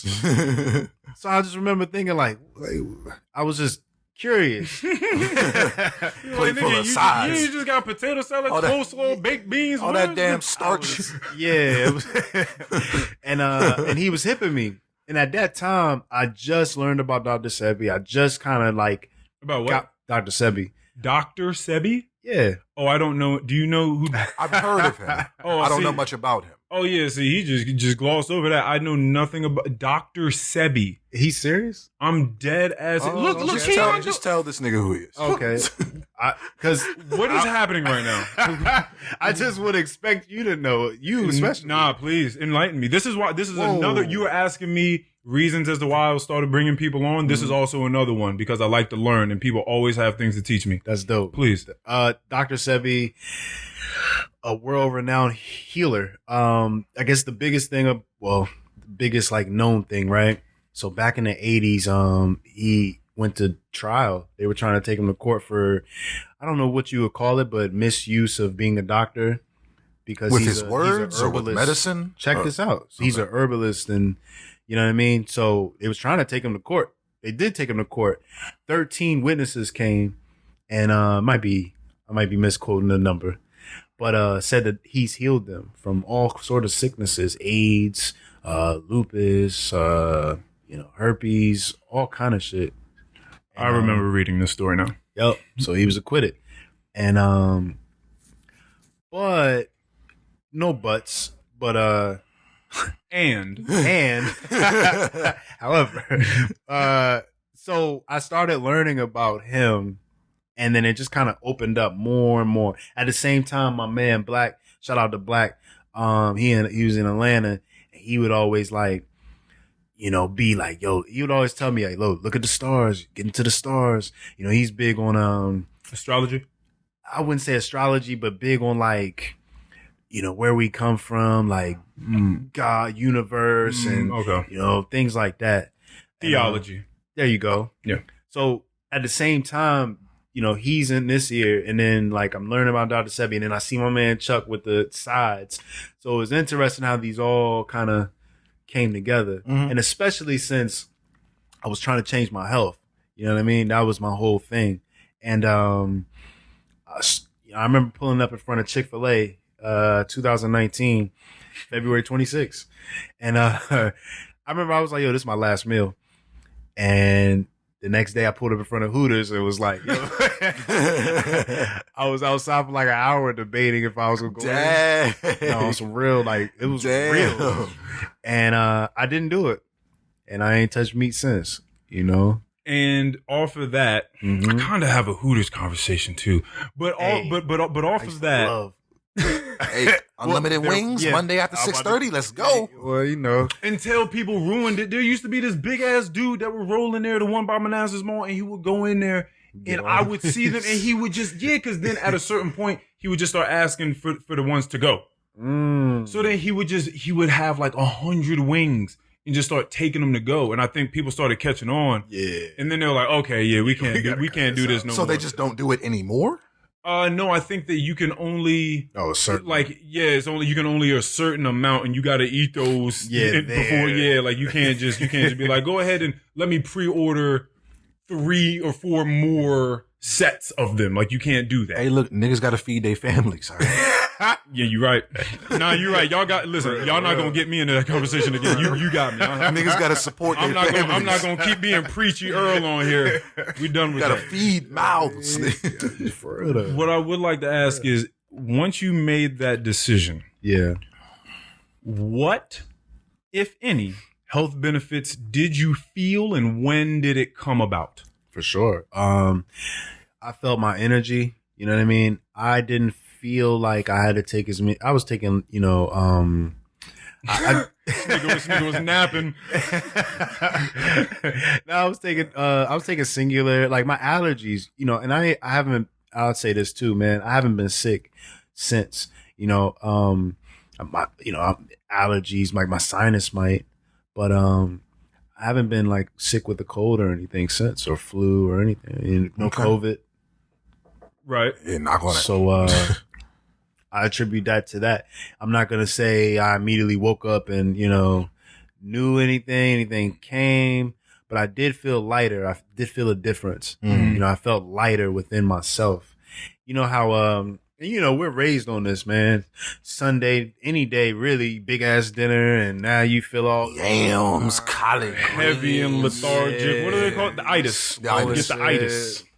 I don't get that. Yeah, it's like on the Boondocks when Grandpa started selling the Luther burger at the itis. Yeah, fucking donut with 2 patties, bacon. Fucked up the whole neighborhood. Yeah. Oh, man. So, that's hilarious. I mean, those are the biggest things, but like with anything is balance. Yeah. You know what I mean? If you're going to eat a Impossible Whopper, that's cool. Get you a salad. You know what I mean? Mix it up. Like, get you some veggies too. Get you some fruit. Like, balance it. That's why I always do the kale smoothies. You might see me on the internet. Yeah, kale red cup with the green inside. Like, kale is important. I eat a lot of kale off the stove. I like also like put it in smoothies. Yeah. I like it too. Little salt, pepper. What are the most impressive or interesting nutritional facts that you found out since you started on this endeavor, sir? I mean, you came in here. Listen, hey, before we do anything, hey, put them lights off, cut them microphones off, nigga. Hey, listen, I got a message. Hey, fiber, very important. Fiber. You know, I would say, for me, let me think about that. I didn't know that I could get the same kind of nutrients within certain foods that I normally would with meat. Like proteins. Yeah. I can get proteins, beans, lentils, nuts if you want. A lot of fiber in beans. Fiber is good. We're talking about fiber because if you don't get a lot of fiber, bad things can happen to you on the other end. Let's just throw that out. Yes. Understood. So make sure you get your fiber, guys. What if you get too much? See, I don't know about too much. I don't have that problem. then you got a loose booty at that point. You just, trust me, I've had a lot of fiber and my booty was loose. It's funny that you say that because, and I'm not even trying to be a dick here when I say this, but everybody listening to this knows I'm in school. I'm taking a nutrition class right now. Mm-hmm. And just so happens the last 2 weeks, we've been learning a lot about fiber. Yeah. And how a lot of Americans, and I say Americans specifically because we're a very unhealthy country. A lot of Americans don't get enough fiber. They don't get enough fiber. Mm-hmm. But then it just started talking about the cons of too much fiber. A lot of gastrointestinal issues. You know what I'm saying? Diarrhea, as you kind of alluded to here. Loose booty! Diarrhea, a lot of gas, things like that. Yeah. Do you think you experienced a lot of that, at least in the beginning? Or Nah. No? Okay. No. Okay. I think in the beginning, Loose booty! We'll do go-go. Nah, but the kale thing is really good for the digestive. Okay. So, all right. So I guess that's the balance. Yeah, that's the balance. Okay. Okay. Because I do notice, like, I wasn't big on onions and stuff. I fucking love onions. Yeah, I never raw. Used to eat onions. Yeah. I didn't eat Brussels sprouts. I love onions. But now, this nigga got the palate of a hippo. Nigga, what are you talking about? You just eat nigga, raw. when I'm cutting onions and peppers for a meal, Yes. I just take them off the cutting sheet and I eat them. I like the way that onions taste. you're the man. I'll take the green peppers, red peppers, yellow. Yeah, that's cool. That's cool. But onions? Yeah, nigga, I eat onions. I'll pick an onion up and just eat it. Not obviously not a whole onion. I'm not biting into it like an apple. If just in case that's what you're thinking, I'm not biting into it like an apple. What a nigga was? I'm not Donkey from Shrek. Nigga. Like, I'm just saying, like, if I'm cutting onions for a meal, I'll eat pieces of onions. Ryan, can you get us out of this conversation, please? Can you please?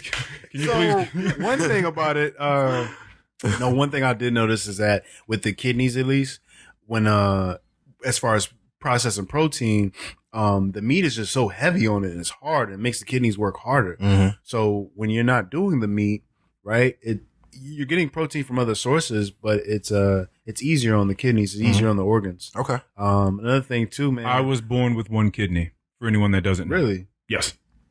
Wow. Yeah, something I got to take into account when I do stuff. I wasn't allowed to play football. Couldn't do too much contact. They allowed me to play basketball and stuff like that, but they just always tell me to drink tons of water. Mm-hmm. Yeah.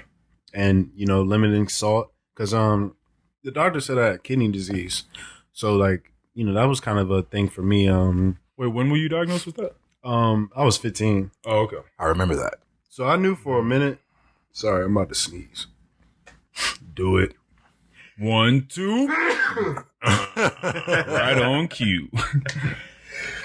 Gesundheit. Is that what they say?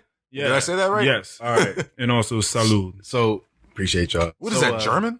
Gesundheit? Probably. It's gotta be, right? Yeah. It's gotta be. It's gotta be. So, so 15. So, at that time I was still doing what I wanted to do because it's nothing that I could see physically. Mm. But then over the past few years, it's like, all right, let me like really be serious about this. And that's what started the vegan journey. Is that still a thing? Yeah. Okay. You know, but so the vegan diet has made it to where it's stable. Really? You know what I mean? Yep. That's what's up. So I admire you for taking care of yourself, because a lot of people would probably just not give a shit and then the get on up out of here. Nah, man, I gotta be here. And that dialysis center is scary. So I don't want to be that guy. Yeah. You know what I mean? If I can prevent it, then it's like, all right. I think about it like, man, like, you know, what's taking, Dr. Sebi says, eat to live, not live to eat. So when I think of it like that, it's like, all right, man, I can do without, right? You know, fasting and these things. I can give myself a break and do without these things, because what's more important? Is the food that I'm eating more important than like being here for my family and having a quality of life? Well, when you put it that way, You know, but for me, that's how I gotta put it. right? You know what I'm saying? Yeah, And because people do eat for sheer mouth pleasure, Right. Like that's it. Right. Does it feel good when I put it in my mouth? and it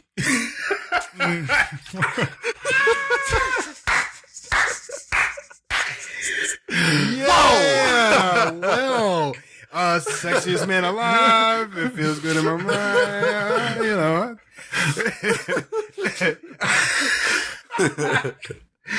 Nigga threw himself an alley-oop on that one. And he caught it. Nigga threw that shit off the backboard. Nigga was excited about that one. hey, it's so much emphasis. My mouth. Oh man, You already know Mikey gonna save that one. Jeez Louise, funny, man. Goodness gracious, just boy's like good. like when does this immaturity run out? When does that when does that no longer like garner a laugh from us? Like when do we just let I that don't know. go? It got quiet. I don't know. Oh my god! All right, whatever. So I'm out. What we talking about? Mouth pleasure. Okay, so you got done with the mouth pleasure. You said, you know what? I'm gonna have some sort of control over myself. Yep. Yeah, Yes, sir. and look out for my future. Try to, you know, the best you can. Of course, you know, man, I used to love sweets. So, you know, now it's vegan I still options, do. vegan cupcakes and stuff. Yeah, I do. I mean, I ain't gonna lie to you. But there's things out there. But for me, like, you know, I had a hard head, man. I always just would, even like when I think about growing up, you know, my mother I would just always get my ass whooped, but that was because of me. You know what I'm saying? I would, but it'd be like I would just do shit, just like I wouldn't do the dishes, but I always did what I wanted to do. Yeah. You know what I mean? In any capacity, it was always what I wanted to do. So I think that translated to virgin vegan and other things, but it was You found a way to harness that. there you go. Yeah. Turn it into something a little better. Yeah. That's what you got to do. When people say that humans don't change, I don't necessarily know. Again, that's a debate. People debate it all the time. I don't know if I necessarily believe in that. Something I will say is that I think if there is a change, a lot of the time, I think that it's the way that you incorporate the characteristics that you have. I think that's kind of what it is. And that's where I was trying to tie it into. Cause you said I was over the, you know what I mean? The just eating just cause. For me personally, I have to put it like life or death when it comes to things. It's gotta be dramatic in order for me to get it. Yeah. So that's why fasting, it was just a smoothie. It's gotta be to that for me to really get something. Mm-hmm. Otherwise, like, I'm gonna be playing with it. Yeah. That's just the type of person I feel like I do that a lot too. Mm-hmm. I feel like it has to really like smack me in the face for me to be like, okay, all right. Or more so, again, there's just not there's mad stuff that you just can't have 1 foot in, 1 foot out. Straight up. Like, that's just kind of how that is. So even like, Either you about this life or you not. so even when I first went cold turkey, like literally I just decided that day at Chick-fil-A and it was like, all right, this is it. And so I got to do that. I got to do things cold turkey. You remember what that chicken sandwich tasted like? Yeah. And I'm gonna be real with you, man. Like, what I have, man. Nigga probably got a large. It's not gonna be my last one. I'm gonna get a large. What? Let's get it on. I'm not gonna lie to you. I don't miss necessarily. I don't find myself like, oh man, I'm thinking about this Chick-fil-A. Well, not at this point, hopefully. Nah, it's not like that. You can be eating whatever, like way more disciplined now. Mhm. And I remember 4 months in, right? My uncle was cooking out, and he cooked like steak, but he chopped it up in little like pieces just to try real quick. Man, I'm 4 months in, and nobody knew. I stuck in the kitchen. I ain't gonna lie. You know what I mean? I was like, oh, this shit went in. What? hey, I had about 4 or 5 little strips, man. That joint was everything, right? I'm cool, and I go back out, every party going, we cool, everything cool, family out. Just the fact he had to sneak in the kitchen. He had to find a time when like everybody was focused on something else and he just slid out. Real life. Oh my God. That's hilarious. And it was cool. We eating, everything cool, man. Man, about 9 p.m. that night, I never felt that kind of sick in my life. Damn. Like, I didn't throw up. I can't even describe how I felt. I just felt like shit, and I never felt that sick. Right, like that particular that was a type of sick. Yeah. So after that, I said, all right, cool. I'll never try it again. Right. Okay. I can't even see me stomaching it.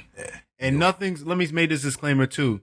Nothing's wrong with not being vegan or anything like that. Virgin Vegan was specifically made for people in our community to have options. That's all it was. So it's you don't have to be vegan. You can be you could just try it once. It's just for you to try. It's just for you to experience and have options. That's all it was. I gotta put that out there. And one of the they be things coming at me sometimes. The carnivores be coming at me, man. They be getting on you? Yeah, sometimes. Dang. Man. Nigga can't just do what he want to do. That's what I'm saying, because I don't think, not that I've seen that you've ever come at people that are not vegans. Am I wrong? Was there ever a time where you posted something and was like, man, what the fuck is wrong with y'all niggas out here? No. Yeah, so what did they even say? Like, what's their beef? Hey, my man's here to pod today. Right. I see you. Just like little subtle things like, it'll be something little. Well, I'm not vegan, so I don't. And it's like, well, that's just vegan. That's a weak ass. Like you don't have to be vegan to try something vegan. I love meat too much, and you love meat too much to try a meal. Yeah, okay, that's fine. Yeah, that's whack. Yeah, that's fine. That's all right. We're not even talking to you. Yeah, that's fine. We know what type of time you on. That's all right. Don't even worry about it. That's what I say. Talk to us about these meals and exactly how you're getting. Like, how do you come up with these different meals? Yeah. So when I was thinking about this idea, man, I was just like this. I need to create things that are familiar. You know what I mean? So everything is familiar. Baked ziti, quesadillas, egg rolls, sliders, tacos. Chicken parmesan, enchilada. So I wanted to make it familiar to you because I know, like I said, man, in our community, I don't remember growing up and seeing anything vegan or hearing anybody being vegan. Or you was clown for real if you don't eat meat. I ain't tripping, man. Old rabbit ass. Oh yeah, old rabbit. We eat rabbit food all day. Yeah, you better get out on these burgers and dogs. Huh? Get your lame ass. My friend's been making fun of me because every time, because again, I had vegetarians and vegans in I had people that were health conscious growing up. So my friends were always like, my house was not the house to come and like go through the cupboard and find something cool. Right. Like when I started going over to other people's houses and open up the cupboard, it was like, yo, like y'all got y'all got chips and cookies and cupcakes and cakes and it. Like, yo, in my crib, there was seaweed. Seaweed crisps. Crisps. Yes, seaweed crisps. There was a lot of Brussels sprouts. Okay. There was a lot of herbs. There was a lot of other stuff going on. What? Yo, there's a lot of whack niggas out here that growing up really, Brussels sprouts are underrated. I was introduced to them in the last couple of years. Nigga, Brussels sprouts good as shit. Yeah, they are. I love Brussels sprouts. I like if they cook like why wasn't that like that? I just feel like it wasn't in the household enough. Brussels sprouts. Those are some good veggies. Go talk to your parents and figure it out. Yeah, that's an acquired taste. Well, like you know what though? I can remember like early in my childhood, a lot of the stuff that we ate was like out of the box, very processed. I don't know when the switch came, but eventually my dad just started cooking everything from scratch. My mom doesn't even cook anymore. That may have been around the time of his retirement. Maybe. Yeah, more time on his hands. Yeah, man. Gotta get into some stuff. Yeah, like now this nigga is stuffing fish with crabs and just making all types of just otherworldly shit. Stuffing fish with crabs. Crab meat. No, because it don't even sound like he's just opening up the fish and putting the crab in that motherfucker. It's just, I don't know. I can remember eating a lot of processed stuff early in my childhood. Hold on. Because I see it like a big crab. He puts it in the fish. Crab meat. Crab meat. That's fucking hilarious. Wow. I'm like, that is mad counterproductive. Like, crab is hard enough. Right. Like, now you're going to put it inside the salmon? Like, come on, bro. Like, I can't work with this. What's going on? All right. So you needed stuff to be familiar. Shit. Yeah, for sure. Okay. Yep. I get that. So sliders, enchiladas, tacos, like you said, chicken parmesan. What's next? Just to make it easier for people. Well, right now we got the breakfast sandwiches. I saw that. I saw that. Cheese, hash brown. All right. Oh, vegan, yeah. man. Eggs. Yeah. How does that work? So we use the liquid egg, vegan, of course.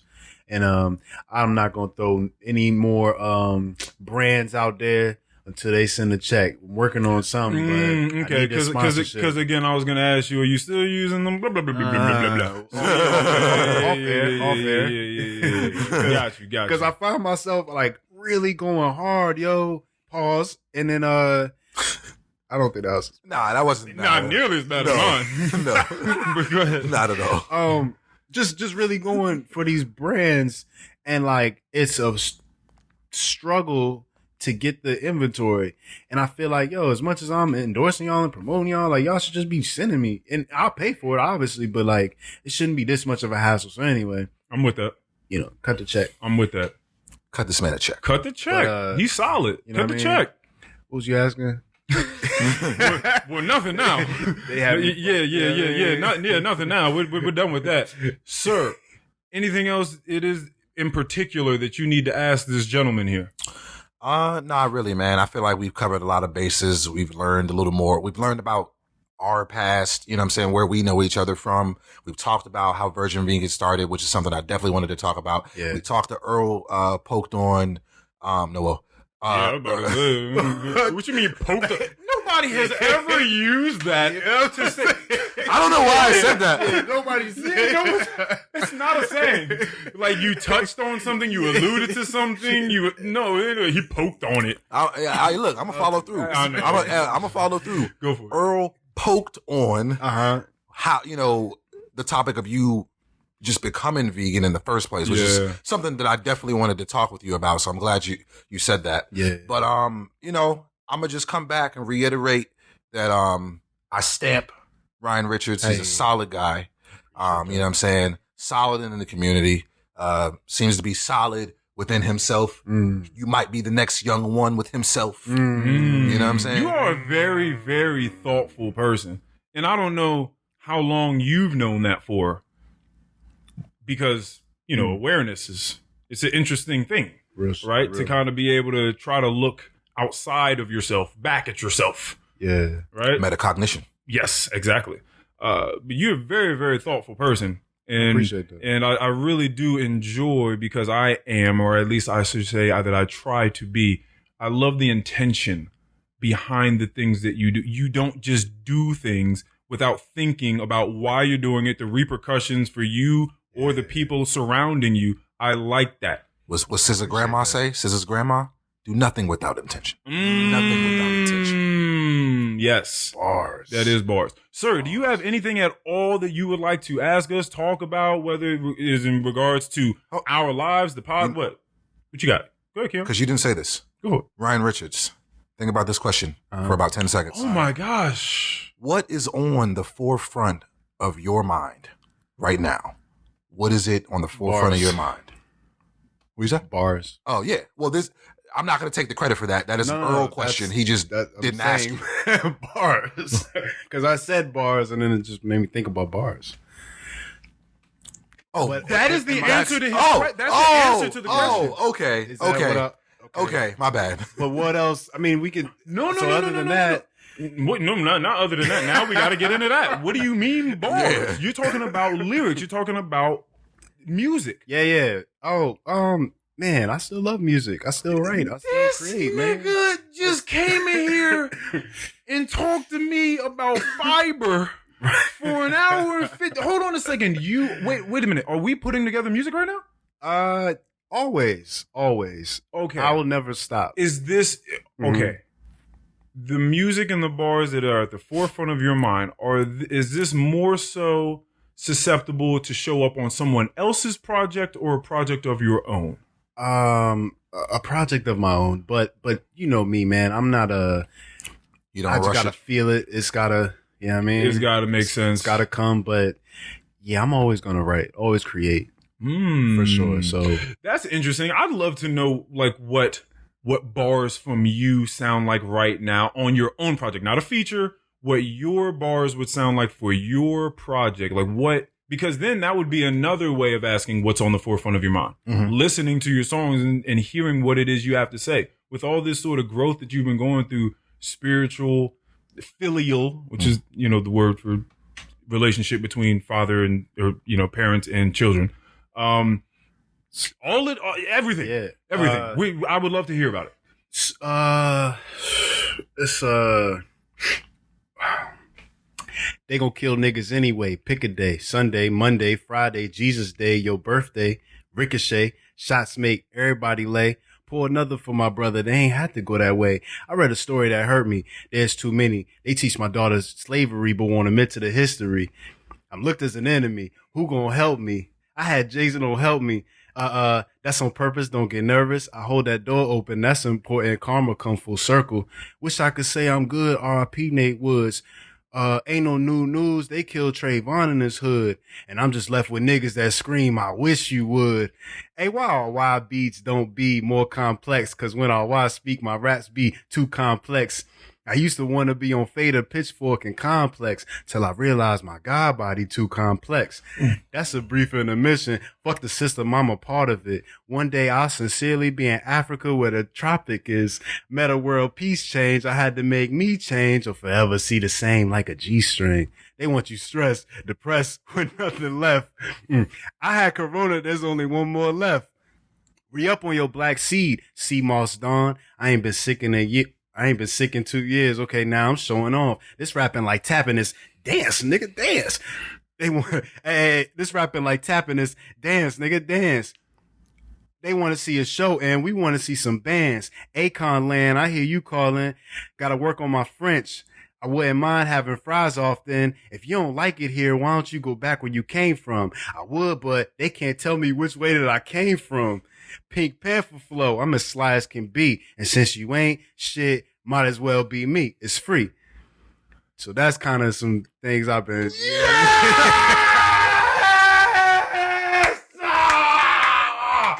Fuck yeah! Fuck yes! I didn't know what this nigga was about to do, but I wasn't expecting him to just start going off like that. Thank you. Only on the Any Last Words pod. That's for y'all. That's for the bros. Thank you. Exclusive. A snippet. Oh. Just something. Oh, man. I felt every bit of that. Yes. I appreciate that. Yeah. I love that he just jumped in. Yeah. I didn't know what he was about to do, but I wasn't expecting that. Well, sometimes, like I said earlier, they might think that you could just do one thing, you're one trick pony, but we multifaceted, man. You know what I mean? We are multifaceted. And don't ever get it twisted. The boy, you know what I mean, is still, I used to say, but, you know what I mean? I'm cleaning, you know what I mean? But it's still that way, though. It's still that way, though. We can edit that, though, right? No. Mikey, there will be no post-editing aside from what we are normally doing. and cutting out the first 5 minutes because that was just some other talk. Oh yeah, I like that a lot. Oh man. Okay. Hey, wait. Have y'all had anybody rap? No one's come on here and just rap. A while ago, we played Steelo's Story, I believe, by Shiffy, and we also played his intro on another episode. But no, actually having someone come here, nah. That is a first at the ALW pod. Yeah. Like shout out to Jessica, but she wasn't giving bars. Like, not these kind of bars. Yeah. Like it wasn't going down like that. Bless you. She didn't have the Pink Panther flow. No. And she knows exactly which way she come from. So she wasn't. Anywho, that was awesome. Thank you again for that. Yeah. Now back to the last question. Did you have anything at all you would like to say? Ask anything at all? Yeah, man. Are these his last words? No, this is just okay. What keeps y'all going? Keeps us going. Well,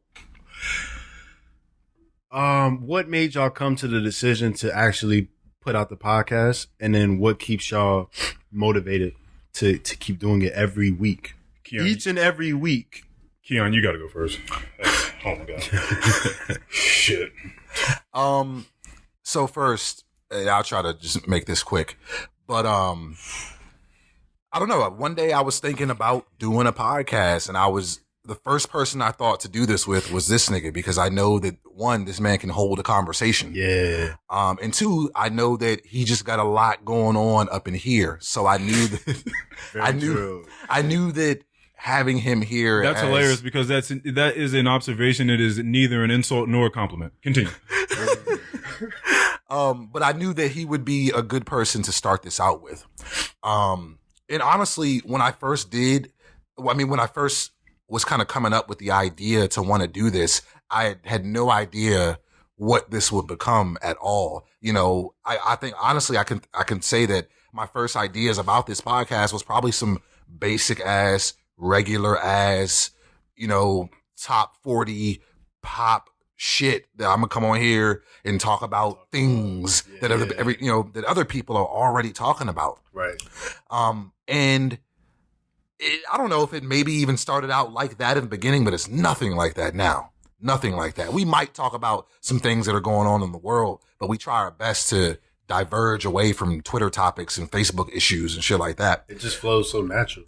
Yeah. And I mean, I think, you know, we're also just really good friends. You know what I'm saying? Very so true. that, like, I couldn't do this with somebody that I don't know.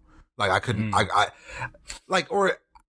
me not say that. I just think that doing it, on this level, I don't know that it would have been as good without doing it with someone that just understands me. You know what I'm saying? Knows me very well. You know what I'm saying? Because you don't get that friend dynamic either. You know what I'm saying? When you just got two niggas talking to each other. Like you miss out on certain things when you don't really know the person that you're speaking with. Like that camaraderie doesn't shine through if you haven't been connected with, you know, said person for a while. But as far as what keeps us going, you know, I think we both just really like doing this. Like, I mean, that's real basic. That's a really basic answer. But I think that we really enjoy doing this, and I'm not gonna lie. People like this podcast, so that also keeps me going. I've told Earl before, like, if we knew that nobody was fucking with this joint or no one was listening to it, that would suck. That would. But two, I think there would probably be a little less motivation to come back here every week, knowing that no one is actually hearing this, because that's what it's meant for. Right. You know what I'm saying? It's meant for people to listen. You know what I'm saying? So that's me. Earl's about to give you something way more complex than that. You look like it too. Like, this nigga ready to fire off. 1 through 100. That's a wild question to ask. Is it? Yeah, it's a wild question to ask me. Yeah. What made us start this? Yeah, Keon came to me and was like, "Hey, man, we should start a podcast." And I think we had talked about it for like a year. Yeah, and really didn't make any moves on it. Didn't do a thing. I always thought, yeah, that'd be really cool. Like, yeah, sure, why not? Whatever. Nothing ever came of it. And then I think around Christmas time, my brother was up here from Florida. And he was like, yeah, so did you guys ever start that podcast? Absolutely not. And he was like, there's this app. I think it'd be a real easy way to get into it. And he was talking about Anchor. Yep. And they had just gotten purchased by Spotify. So as soon as you uploaded something to Anchor, it went up on Spotify. So we were like, okay, we at least got that frame. Then we found SoundCloud and Apple out later on. We found out how we were going to do that later on. That was through Mikey. Shout out to Mikey. Hey. This shit wouldn't have been nothing without Mikey. Right. Hey, nothing without Mikey. Wow. The way we was looking at stuff before, we was trying to do this by ourselves. No, absolutely not. Mikey brought so much. Mikey brought the engineering to it. He like pushed us. Gave us our first microphones. He gave us the first microphones. Yeah. He did a lot. He does a lot. Yeah, he's super important in this podcast. Damn. Shout out to Mikey, man. We love you. Jesus. Nigga put us on to Adobe. This would have sucked without my, I was thinking about it like a week ago. I was literally thinking about this a week ago. I'm like, damn, this podcast would have sucked without Mikey. Yeah. Like legit, like it would just not, period. As far as functionality. You know what I'm saying? Yeah. Like I could have said whatever was in my head. Like that's cool, but there's a whole lot more that goes into making this thing a real thing. Yeah, I was given just what's going on in my mind. I was given a statistic not too long ago that I read. Most podcasts don't get past episode 7. I think what is it, 70% or something like that? Wow, something crazy. So let's clap it up for episode 84, version vegan, double large, sky high ride. You know what it is, right? Okay, so for me, I think I had just proposed therapy to my family, and I got laughed out the room. Really? Yeah, they was like, "The fuck you talking about? You want to go to therapy? What you want to ask? What you want to talk about, Earl? What you want? Oh, here go Earl. I want to talk about some stuff. He got a bunch of stuff going on. Okay, Earl. Earl's so smart. He's so intellectual. He's so deep. Oh, he wants to talk about his feelings." So I was like, okay, that's fine. So I left there. Then Keon came to me again, was like, yeah, I think we should do this podcast. And my brother had just spoken to me about the Anchor app, and I was like, okay, cool. Yeah. So I was like, I feel like I need some therapy. So it started as therapy. I had just so much, as I always do, to just get off. Yeah. And this seemed to be the coolest way to do it. I got Keon here, one of my best friends of all time, and he's just a solid fucking dude. So who else would I want to do this with? And then on top of that, I just seem to not care about putting information about myself out. I'm really good about not doing that for other people. Like, I don't just be throwing people's names and other people's business out. I'll give, cause I tell mad stories. So I'll give aliases and stuff, pseudonyms and stuff like that. But I'm never just putting, but for some reason, I just don't seem to care. So this is just like an awesome way of getting information out. He's just probably laughing back at some old shit that he heard me say. It was just like, yeah, you sure do be putting some information out there. Cause it couldn't be me. Nah, go ahead, man. Funny as shit. So, what you thinking about? What time? What did I say? I mean, listen, I already put it out there, so we might as well, we can recap it. I just can't stop laughing. What was it? You said you was hitting the joint and the dog looked like only you. Hilarious. I don't know what made me just think of that. Yeah, it was a rescue dog, and those dogs need like a lot of attention. Yeah. So that dog was never left her sight. Like, unless she left the house, when that dog was there, the dog was always next to her. So she would never be in the room and the dog not be in the room. If she was on the bed, the dog was on the bed. So I mean, I didn't want to say nothing at first because who am I to just come in here and be like, yo, get your dog out of here. Dog out of here. Yeah, exactly. Like, that's her dog. Yeah. I'm just some dude she just met, right? So we in there, we hanging out, and it's fine. Like, the dog in the corner at first, so I'm like, it's kind of fucking with me. Yeah, like, you're just some eyes behind me, and I just like behind me, I'm like, this isn't very sexy, but I'm gonna try to do the best I can. Weird. And for a long time, what's funny is she thought that I would just keep getting soft.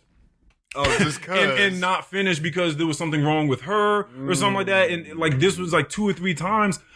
There were like 2-3 times where like I couldn't finish the job. Right. And somehow she just kept inviting me back over, but I couldn't finish the job. And she was like, yeah, like, what's going on? That was very nice of her. It is. And I was just like, I'm gonna be honest with you.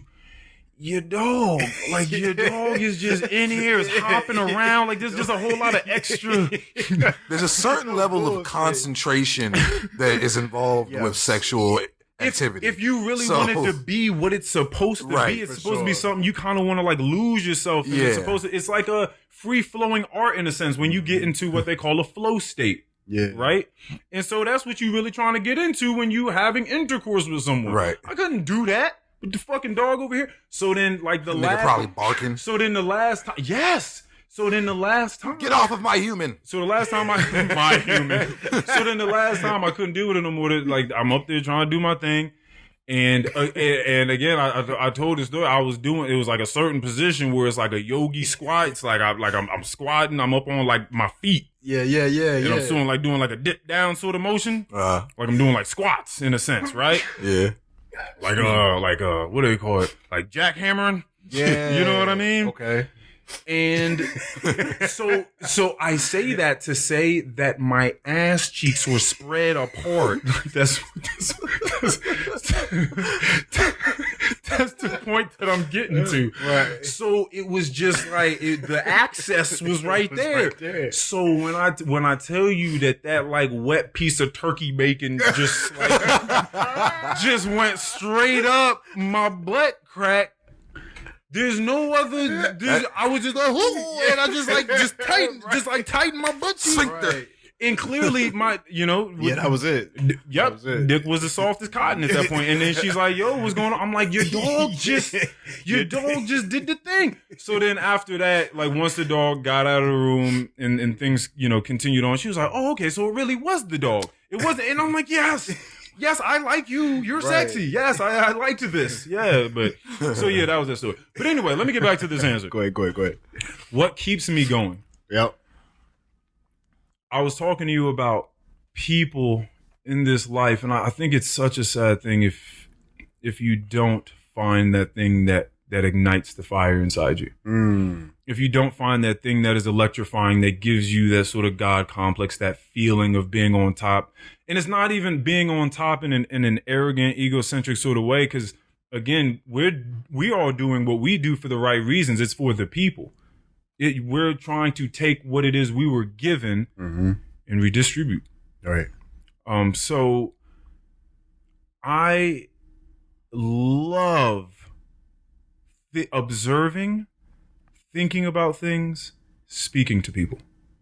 I love conversation with people. So much is had, so much is found out, so much is elucidated, so much it helps people grow. I love the camaraderie. I love learning. And it's the easiest thing in the world to me. It's I could do this shit with my eyes closed, right? No prep whatsoever. Yeah. Come in here because I'm in the moment always. And I'm doing nothing but reaping all the benefits of being in the moment and taking in all the data and information that's arising at every single second. And so that's my superpower. That's what allows me to do what it is I do. So that's what keeps me going, because I've always been big on words. Yeah. I've always, like, Eminem was my favorite growing up, because I was listening to his music and seeing what he was doing with words and like flipping them around, and in the way he would make you feel the emotion that he would evoke in his old stuff, by the way. Come on now, guys. Come on. Yeah. Come on now, guys. We're talking about Marshall Mathers, Slim Shady type. Like, come on now. For sure. Right. And the Eminem show too. Like that was still cool. That was it. But when I talked about this on one of these latest pods, but when I found out what words could do and how they could be used, and then I realized how easy it was for me and how good it made me feel and how easy it was for me to build rapport with people. I can just meet someone in a moment's notice. They're my next friend. Like, I never see anyone and don't think that I could win them over. I never think that. And that sort of power and confidence allows you to learn a whole lot. Like I said before, everybody knows some shit that I don't know nothing about. That's how I feel. So you just keep learning And it's so great, I believe, for my mental health to just stay in touch with people and continue to take in frequently the perspectives of others and keep downloading new insight. Now, it's up to me to choose what I would like to do with that insight. Mm-hmm. But, you know, me, I'm thinking about stuff. So it's going to provoke some thought that's going to take me to the next thing that I'm thinking about. That's going to take me to the next thing that I say. Yeah. And so I love it. Like he said, all the critics, the people that listen to this and come tell me, yo, I was listening to your pod and it changed the way that I think about X, Y, and Z. Or, yo, I really be depressed, but when you talk about meditation and you take us through a meditation or you talk about yoga or whatever it is, I feel that. It makes me feel better about what it is I'm doing. Yeah. It gives me some sort of calm. It gives me some sort of stability. The laughter. Yo, I just love y'all up there shooting the shit, having a good time. Like, I love just laughing at whatever y'all are talking about up there. All these sorts of things, I feel like it would be ridiculous. I couldn't even imagine not doing this. Now that I'm doing it, I couldn't imagine not doing it. It would make no sense for me, I feel like, to have the tools that I have and just toss them, to just dismiss them, act like they're not there. Mm-hmm. They are there. And so what I'm doing is finding a way, like you did, to harness these characteristics that I have, because I used to just be a dickhead. And I used to be who I am with the words and the charisma and energy and the this and the that, but I was using them for the wrong reasons. I was a bad guy. I was a villain, right? So I was going and I was just fucking girls, really. There was a lot of that in there, but I wasn't using my talents for anything productive, really. And so I felt like when I realized how I could make that shift, which was podcasting, it's like, yeah, I want to start making conscious, intentional steps to be a better person. And this seems like the way to do it. So, yeah.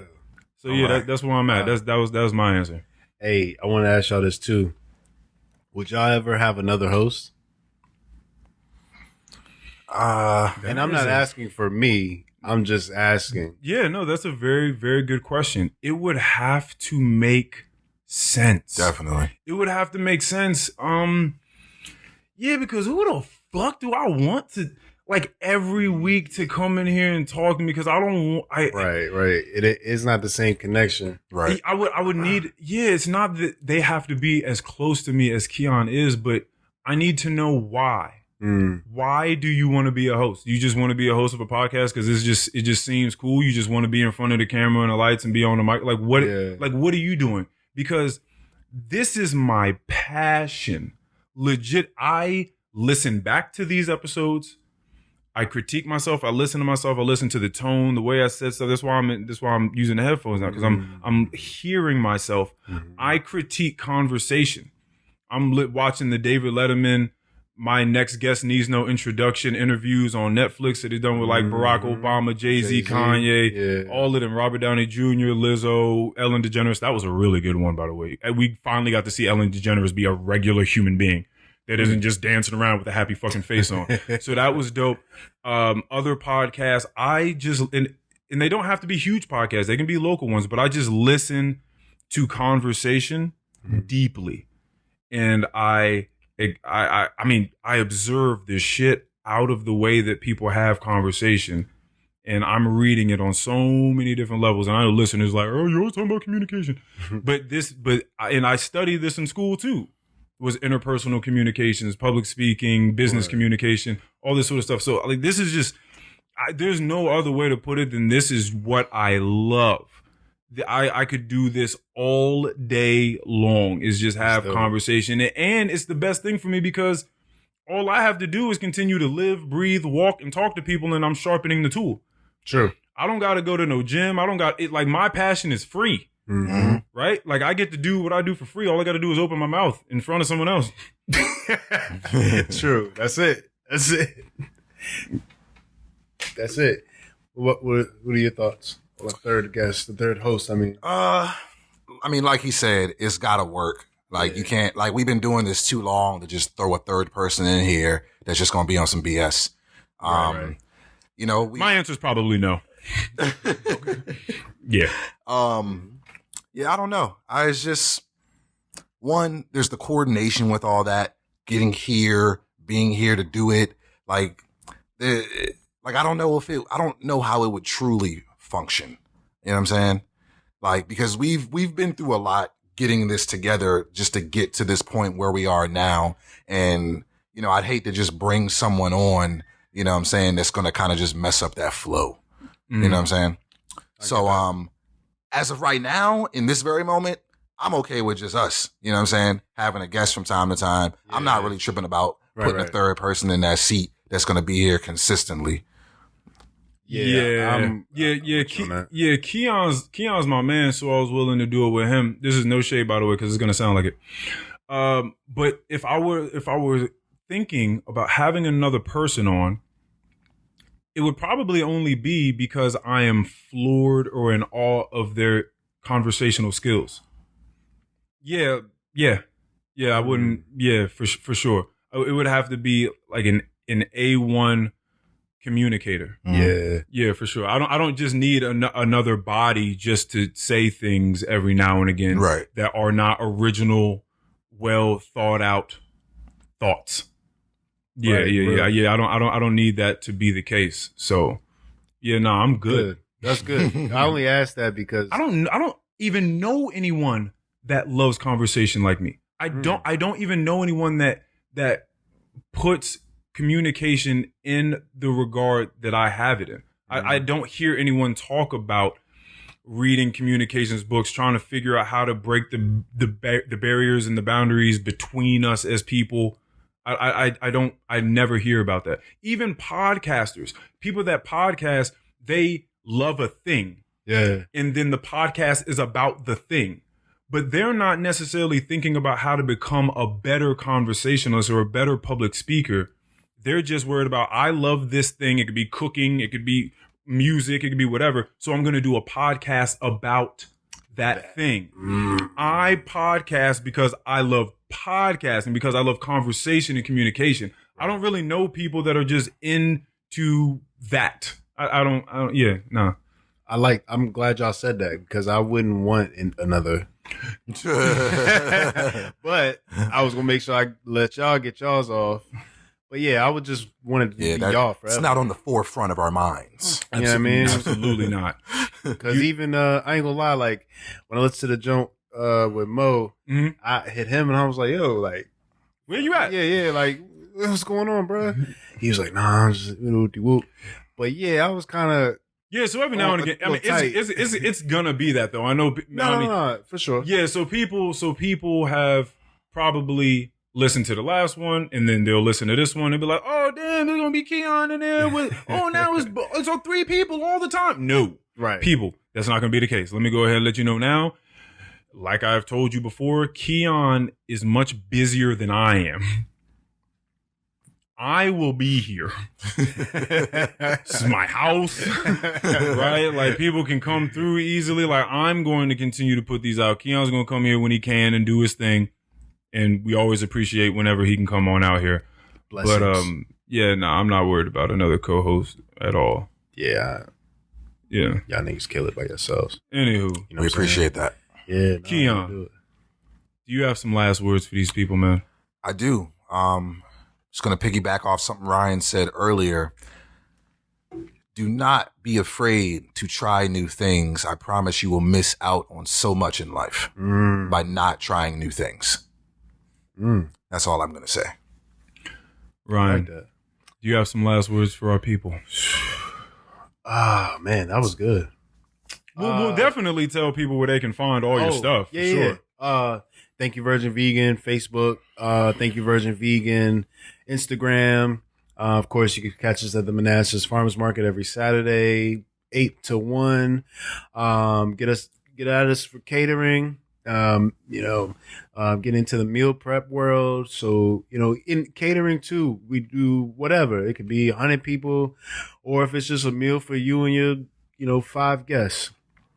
Whatever it is, I love to accommodate you, love to serve you. So reach out to us with that. My last word. Oh, let me say this too. Shout out to the team, and everybody who ever supported Virgin Vegan. If you bought a plate, like none of this would happen without you. So I gotta just say that. Man, I like what you said. That was good. And kind of go with you said, like believing, you know what I mean? Manifesting, but believing in yourself and believing, whatever it may be. There's going to be people that want to stop you or not get it. Sometimes you can't share your dreams with everybody because they don't get it and they're not trying to get it and they stuck on this one path, right? And that's cool. They're supposed to be on this one path. You ain't supposed to be on that. So you can't even don't even try to, my last words is, don't try to argue your dream with others. Okay. I get that. I like it. Trying to explain it and justify, well, listen, this is why I'm doing. No. I ain't gonna be none of that. Earl, why you still doing the podcast? Like, what's going on with you? You just gonna sit there and talk to people, huh? You just talking ass nigga. You just gonna talk to niggas? Like that's it, huh? That's what you gonna do? Like, yeah, I'm certainly not. I'm certainly not about to explain myself to anybody on that capacity. Nah, that ain't gonna happen. You know what I mean? My last words for the people. You know what? This is actually. It was funny because Stilo, I believe he dropped that single last night, and it's called "Wanna Know." And one of the bars that he said, which I commented on the post, it was, "You losing if you do not follow your dreams." And I know that I understand that I'm privileged in a million different ways. I know that. I know that. I'm probably not as aware of it as I ought to be, but I know that. And